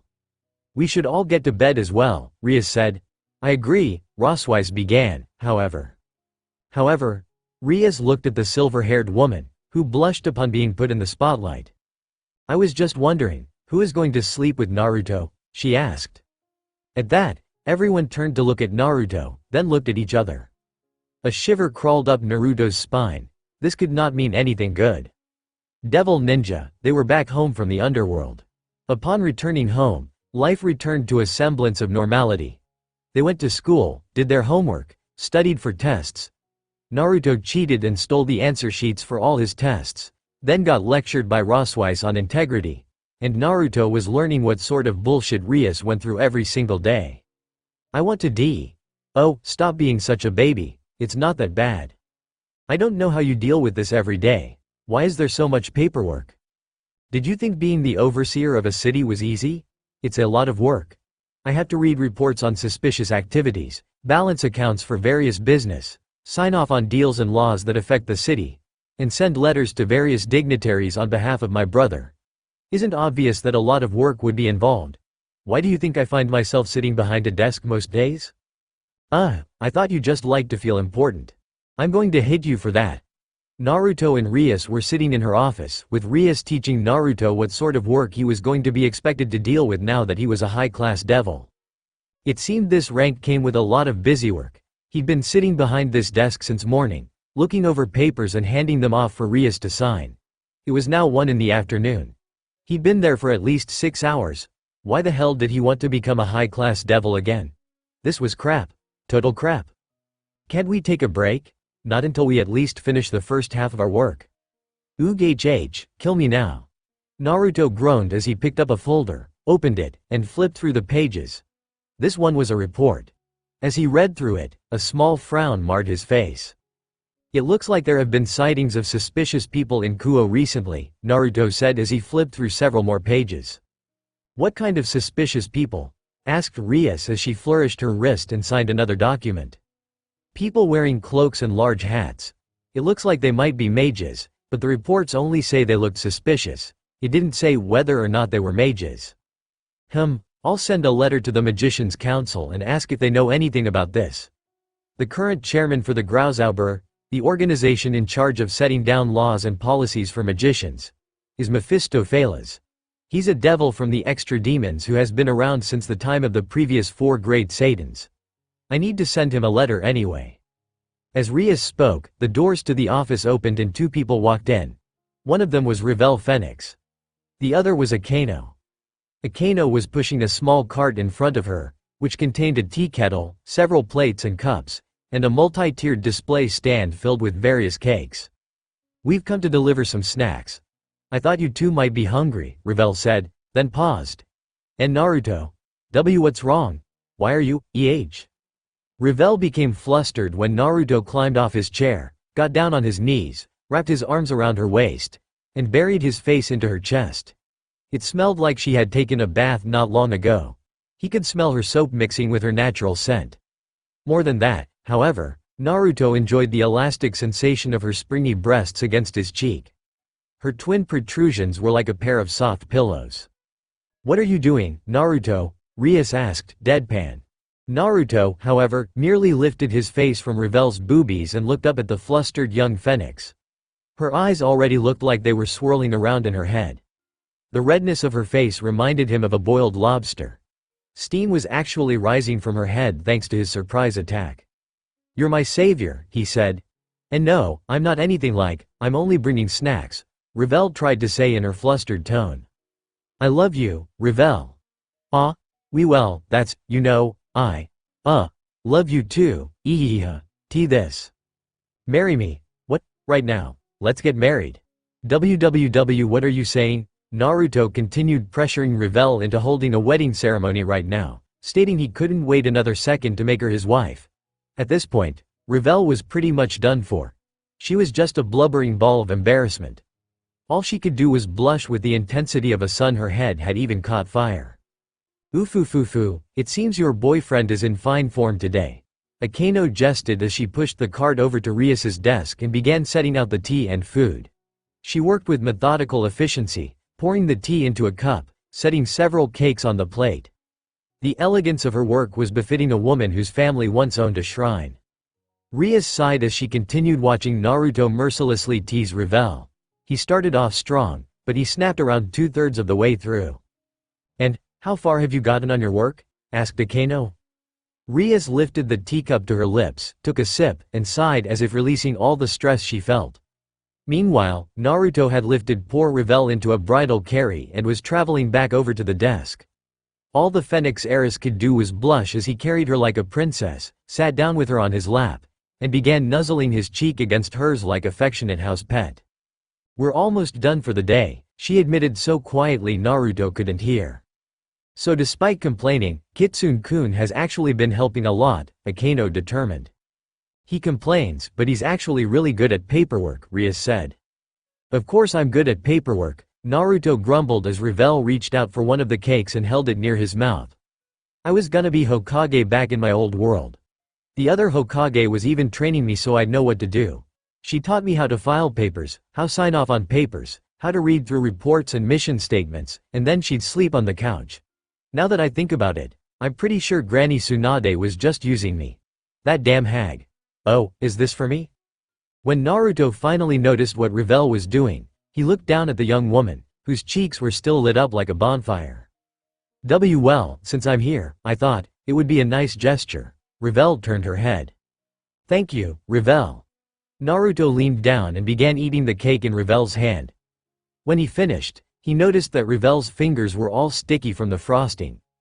As she tried to retract her hand, he grabbed it and, before she could ask him what he was doing, Naruto placed her finger in his mouth and began licking it clean. Wait. Naruto-sama, what are you, that feels really weird, Naruto-shama, if you keep doing that. The strange sounds Revel released only made Naruto want to tease her more. One by one he inserted her delicate fingers in his mouth and licked them clean. Her fingers were very small and cute. As he swirled his tongue around each one, he enjoyed the combination of frosting and Revel flavors. And with each successive finger, the low and delicate moans Revel let out became deeper and sounded less like moans and more like breathless gasping. Sweat glistened from her shuddering body as he gave her what amounted to a finger fellatio. When he was done, Naruto removed her pinky finger from his mouth, a thin strand of saliva connecting them until he broke it. Delicious, Naruto, shama. Revel looked exhausted as she laid with her head against his shoulder. Her hot breath washed over his neck. Now Naruto was horny. He wondered if he could convince Rias to take a break so he could take her and Revel into one of the unused bedrooms. Sadly, before he could even consider asking, Rias broke his thoughts. "If you are quite finished, then I'd like you to write a letter to Mephisto asking him if anyone from Grauzauber has been in Kuo lately." "Huh? Me? Really? Yes, you. Since you seem to have some free time on your hands, I think it would be best to help you use that time efficiently." "But, Naruto, you're being really mean." Rias rolled her eyes. "I'm only trying to help you learn the duties of a high-class devil. You're the one who is acting like a child. In any case, if we manage to finish our work early, you and I can take a bath together and consider this work finished." It was like Rias had spoken the magic words. Naruto grabbed a sheet of paper and began writing a letter to Mephisto, even going so far as to use his best handwriting. Revel was still sitting on his lap. She had recovered from her mini-orgasm and was now nestling herself against him, her arms around his waist as she watched him work. The girl looked so content that Rias couldn't help but feel jealous. "I sometimes wish I was smaller," Rias admitted to Akeno. Her best friend seemed amused, "because it would mean you can sit on Kitsune-kun's lap?" "Everyone else seems to enjoy it," Rias said with a bitter smile. Akeno just giggled. Naruto and Rias did manage to get their work finished relatively quickly after Akeno and Revel brought refreshments. On a side note, more than half of those refreshments had been devoured by the resident blonde, who claimed Revel's cakes were so good they ranked up there with ramen.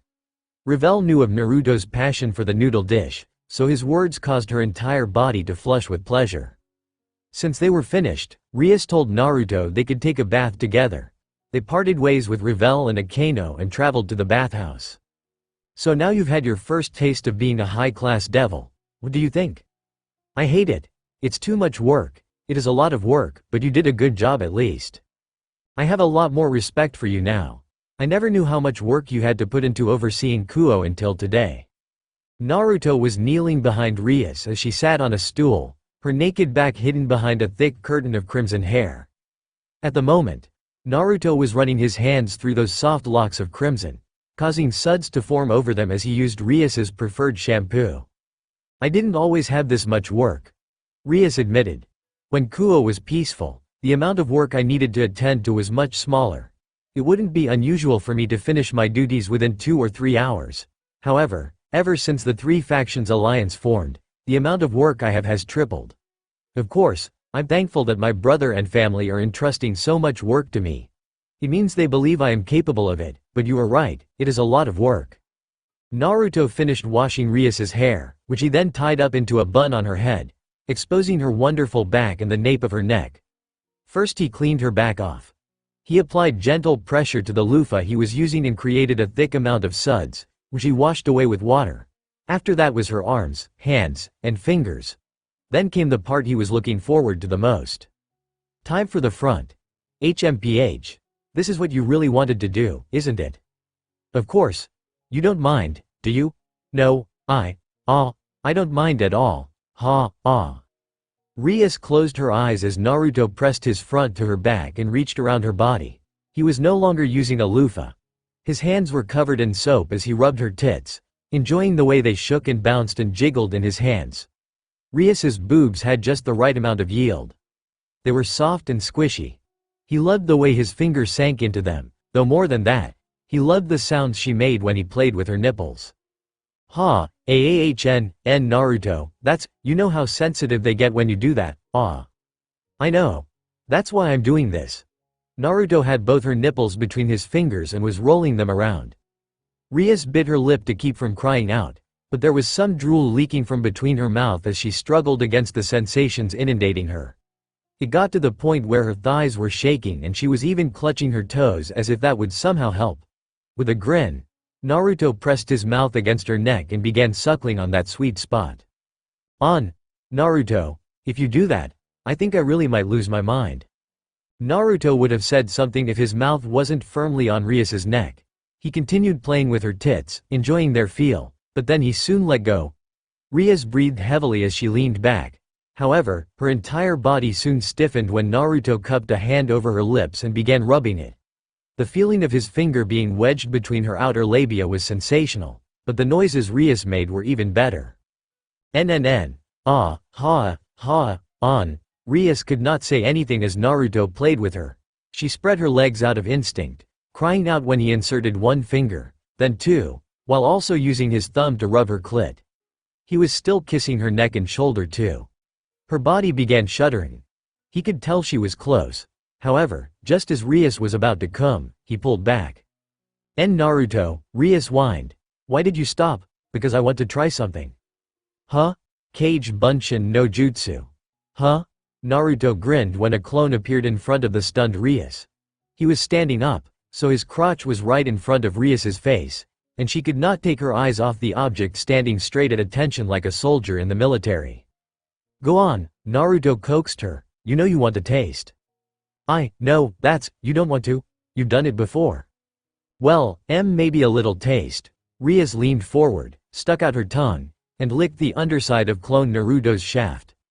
The moment she did, it was like a switch had been flipped inside of her. She was soon lathering his dick in saliva. However, that soon wasn't enough. She pressed the tip of his head against her lips, then slowly opened her mouth and took him in. Clone Naruto groaned as he placed his hands on her head. Once Rias began giving clone Naruto a blowjob, the real Naruto lifted Rias's hips off the stool.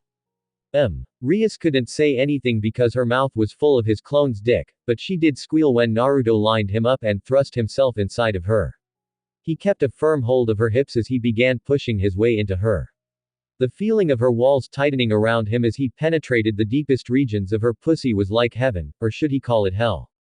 Either way, Rias's pussy was caressing every centimeter of his dick, and it was the greatest feeling in the entire world. I've always wanted to try this, ever since I saw it in a hentai eyes loaned me, Naruto said with a grunt. Rias could not talk. Trapped between two Narutos, all she could do was give one of them head while the other pounded her pussy from behind. However, Naruto could tell she was enjoying it because her body was clamping down on him and growing increasingly more wet. Her pussy had become hot. He wouldn't say it was like a furnace. Maybe more like an easy bake oven. The warmth of her insides further stimulated his body. There was also the sight of her swaying breasts. The way her tits swayed from side to side, up and down, made him want to pound her even harder to see how far he could make them swing. Perhaps it was because of the double stimulation, but Rias eventually orgasmed, her body shuddering as she was held in place by the two Narutos. The feeling of her orgasming was enough to make Naruto lose control. He spurted his seed inside of her. Then the clone suddenly disappeared with a pop, and the orgasm it had felt before vanishing caused him to have a second orgasm. Before Rias could fall on her face, Naruto pulled her up and fell onto his bottom. He was still inside of her, but it was limp. Not that it mattered. He felt exhausted, and Rias, who was shuddering and breathing like she'd run all the way to the underworld, was also in no shape to continue. They sat there, regaining their breath. Rias was the first one to recover. "Hey, Naruto." "Yes. What we just did, What is it? Could we do that again sometime?" Naruto didn't want to make a habit of using clones to have sex, but he couldn't lie and say the idea of spit roasting Rias again was unpleasant. He'd never be able to do this with another man. In fact, any guy who even tried to touch Rias would die after he castrated them and shoved their own dick down their throat, but if it was his clone. "Yeah, we can try this again sometime. Also? I was just thinking," Rias said, sounding a little dazed. "If you used your clones when the other girls joined us." At her words, Naruto imagined Rias, Revel, Roswise, Kaneko, Lefei, and Irina being fucked by himself and several clones. The image was like something out of the raunchiest hentai he could think of. Thinking about it made him grow hard again, and since he was inside of Rias right now, that meant her walls were once more pushing and rubbing against him. A low moan escaped Rias's mouth as Naruto placed his hands on her large chest and began fondling them. "Rias, I like your thinking," Naruto said with a foxy grin. A massive orgy with clones was something he could definitely consider, but for now, he wanted to please the woman who had come up with the idea. "Devil Ninja," Naruto yawned as he sat at his desk, listening to Roswise lecture their class. It was regretful that she was his homeroom teacher. If it were anyone else, Naruto would have ditched a long time ago, but he couldn't do that to Roswise since they were dating and he didn't want to make her cry, or lecture him. Actually, if she lectured him, wouldn't it eventually end with him flirting with Roswise, her being unable to resist, and them having sex? That didn't sound like a bad idea. "Long night?" asked Kiba. The princely member of Rias's peerage was sitting right next to Naruto. He could feel the glares from many a jealous girl boring holes into his head, but he ignored them as he answered Kiba with a nod. "Rias and I were busy last night, and then Kaneko decided to help out." "Help out, right?" Kiba chuckled and sent Naruto a sly look. "You know, everyone is aware of when you guys have sex. You're very loud." "Am I? My bad. Hey, you two, no talking in class," Roswise said. "I know you guys love to talk and share stories, but now isn't the time. I'm going over something important. This information will be on the next test, so make sure you pay attention." "Sorry," Kiba and Naruto said at the same time. School continued, and Naruto wondered if he was the only one who felt weird being back in school after everything that happened to them. He was now a high-class devil, but here he was, attending school like a regular high school student. That struck him as odd. He knew it was just him that was the odd one. Rias, Revel, and Sona were high-class devils who attended school, but then, maybe they were also unusual. He didn't know any other devils who attended school like they did. When classes came to an end, Naruto made his way with Kiba to the occult research club room, where Naruto found quite the scene waiting for him. "Sharon, why won't you give your Kuroka Oni-san some love? Why must you be so cruel? Get away from me. Hiss, I can't eat my manju like this." The first thing Naruto noticed was Kuroka and Kaneko. The little Nekusho was sitting on the couch like always and eating. Well, she was trying to eat some manju. However, Kuroka was on the ground and looked like she was trying to lunge at her little sister. Kaneko had placed both feet on her sister's face and was using her strength as a rook to keep the woman from embracing her. Unfortunately, this meant she couldn't eat her manju. "So, what is going on here?" Naruto asked, walking over to Revel and Lefei. The two girls were sitting on the other couch and sipping tea. While they didn't look anything alike, both of them had blonde hair, blue eyes, and were incredibly pretty. They didn't look like sisters, but the major similarities gave them that kind of sisterly vibe. I'm not sure. Lefei gave Naruto a strange smile. Kuroka suddenly appeared out of nowhere and tried to lunge at Kaneko, but I believe she came here for a specific reason, Revel added. She likely forgot about that reason the moment she saw her sister. Naruto glanced over at Rias, who sat behind her desk, as always, but her shoulders were slumped like she was exhausted. He thought about asking what was wrong, but it looked like that might cause her more problems. That being the case, Naruto decided to address the woman causing the problems. Kuroka, why are you here? Kuroka stopped trying to hug her sister and looked at him. Her eyes sparkled. Well, if it isn't the kitsune my little sister is fucking. How are you, dear? Have you been having fun exploring Sherwon's body?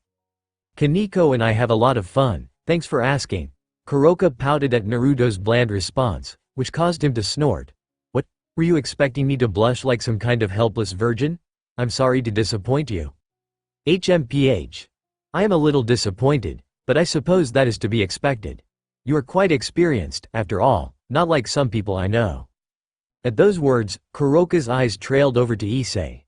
The young man was not sitting on the couch but standing by the window with Asia and Rainier.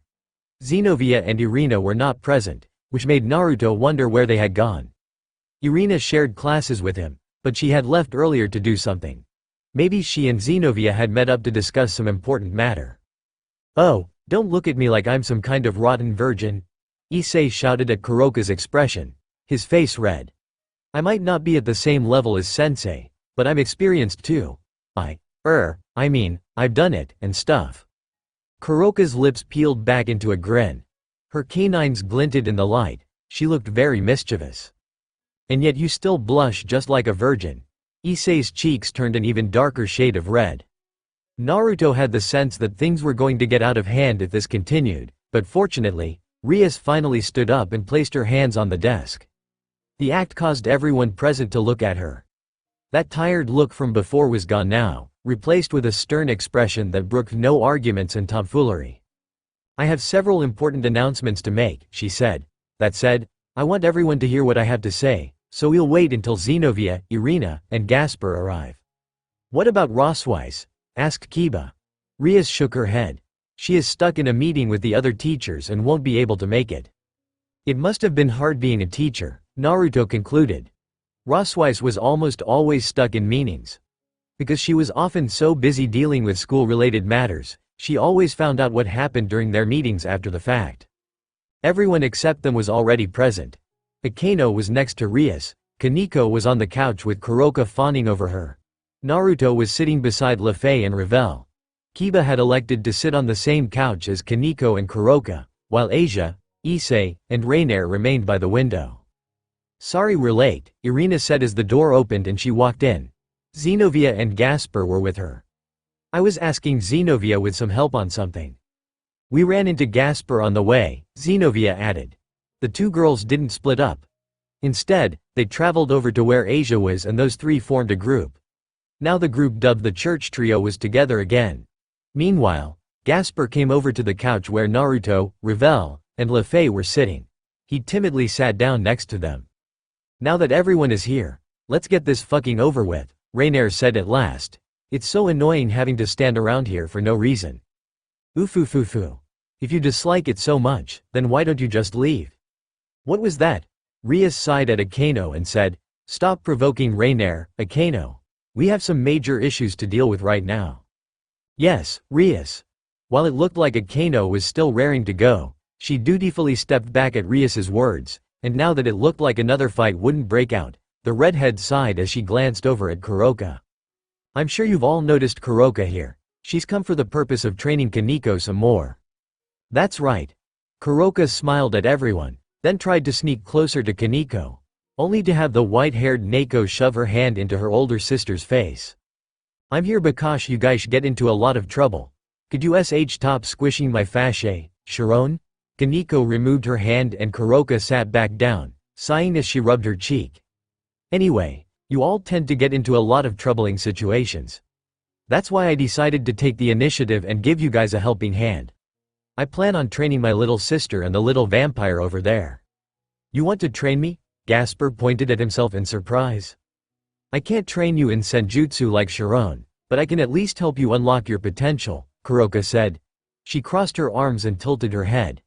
At present, you are probably the weakest person here because you haven't properly trained in your powers. If you want to help out your senpais more, then you will need to unlock your full potential. I understand. Gasper clenched his hands into fists, looking fired up. I will do my best to grow stronger. I'm also a man of the Gremory household. That's the spirit, Kuroka said with a pleased expression on her face. I'm expecting a lot out of you, so be sure not to disappoint me. Right, Gasper nodded. There are 2 other things we need to talk about. The first is that we'll be meeting with a vampire this Friday, Ria said. I know you don't know much about vampires, Naruto, so let me explain. They are creatures who have existed since ancient times. Like us devils, they have similar rankings and weaknesses. But while we devils are residents of the underworld, vampires are beings that live in the darkness of the human world. We have always had something of a non-aggression treaty with them. Both of us have at one point been considered enemies of heaven, so we've always agreed to not get in each other's way. Rias took a moment to catch her breath. Naruto glanced at the others to see if they were all following along, and just like he expected, it looked like they already knew all this. She was speaking for his benefit. At present, there are 2 big factions within the vampire world, Rias continued. The Teps faction and the Carmilla faction. The Teps faction are patriarchal, while the Carmilla faction is matriarchal. We don't know much about the vampire factions aside from that, unfortunately, because the vampires themselves have remained in isolation for so long. All we know is that something has happened and they now want to meet with us. Rias tapped a finger against her desk. Because of how important this meeting is, it won't just be us meeting with them. Sona is also coming. There is also going to be someone from the church coming over to supervise the meeting, and Azazel will be present as well. Now that I think about it, my brother said something about the vampire clans, Ravel called out. He said that if we wanted to learn more about what Rizavam was up to, then we should visit the vampire clans. Do you think the reason they want to speak with us now has something to do with that? Naruto remembered Ravel telling him that before. Now he was curious as well. It sounded like Rizavam and his Chaos Brigade might be causing problems in the vampire world. After finishing her manju, Kaneko stood up and walked away from the couch, her older sister trailing after her with just her eyes. The distraught look on Kuroka's face told Naruto all he needed to know. Kaneko set her plate on the coffee table, then set herself on Naruto's lap. Her cute little butt wiggled around for a moment before she settled down again. The action was so natural no one even looked at her. Except Kuroka, who looked at him with blatant envy. It could be. We won't know until we meet with them, Rias said. But while her words expressed confidence, the look on her face told Naruto this meeting might not go as smoothly as they hoped.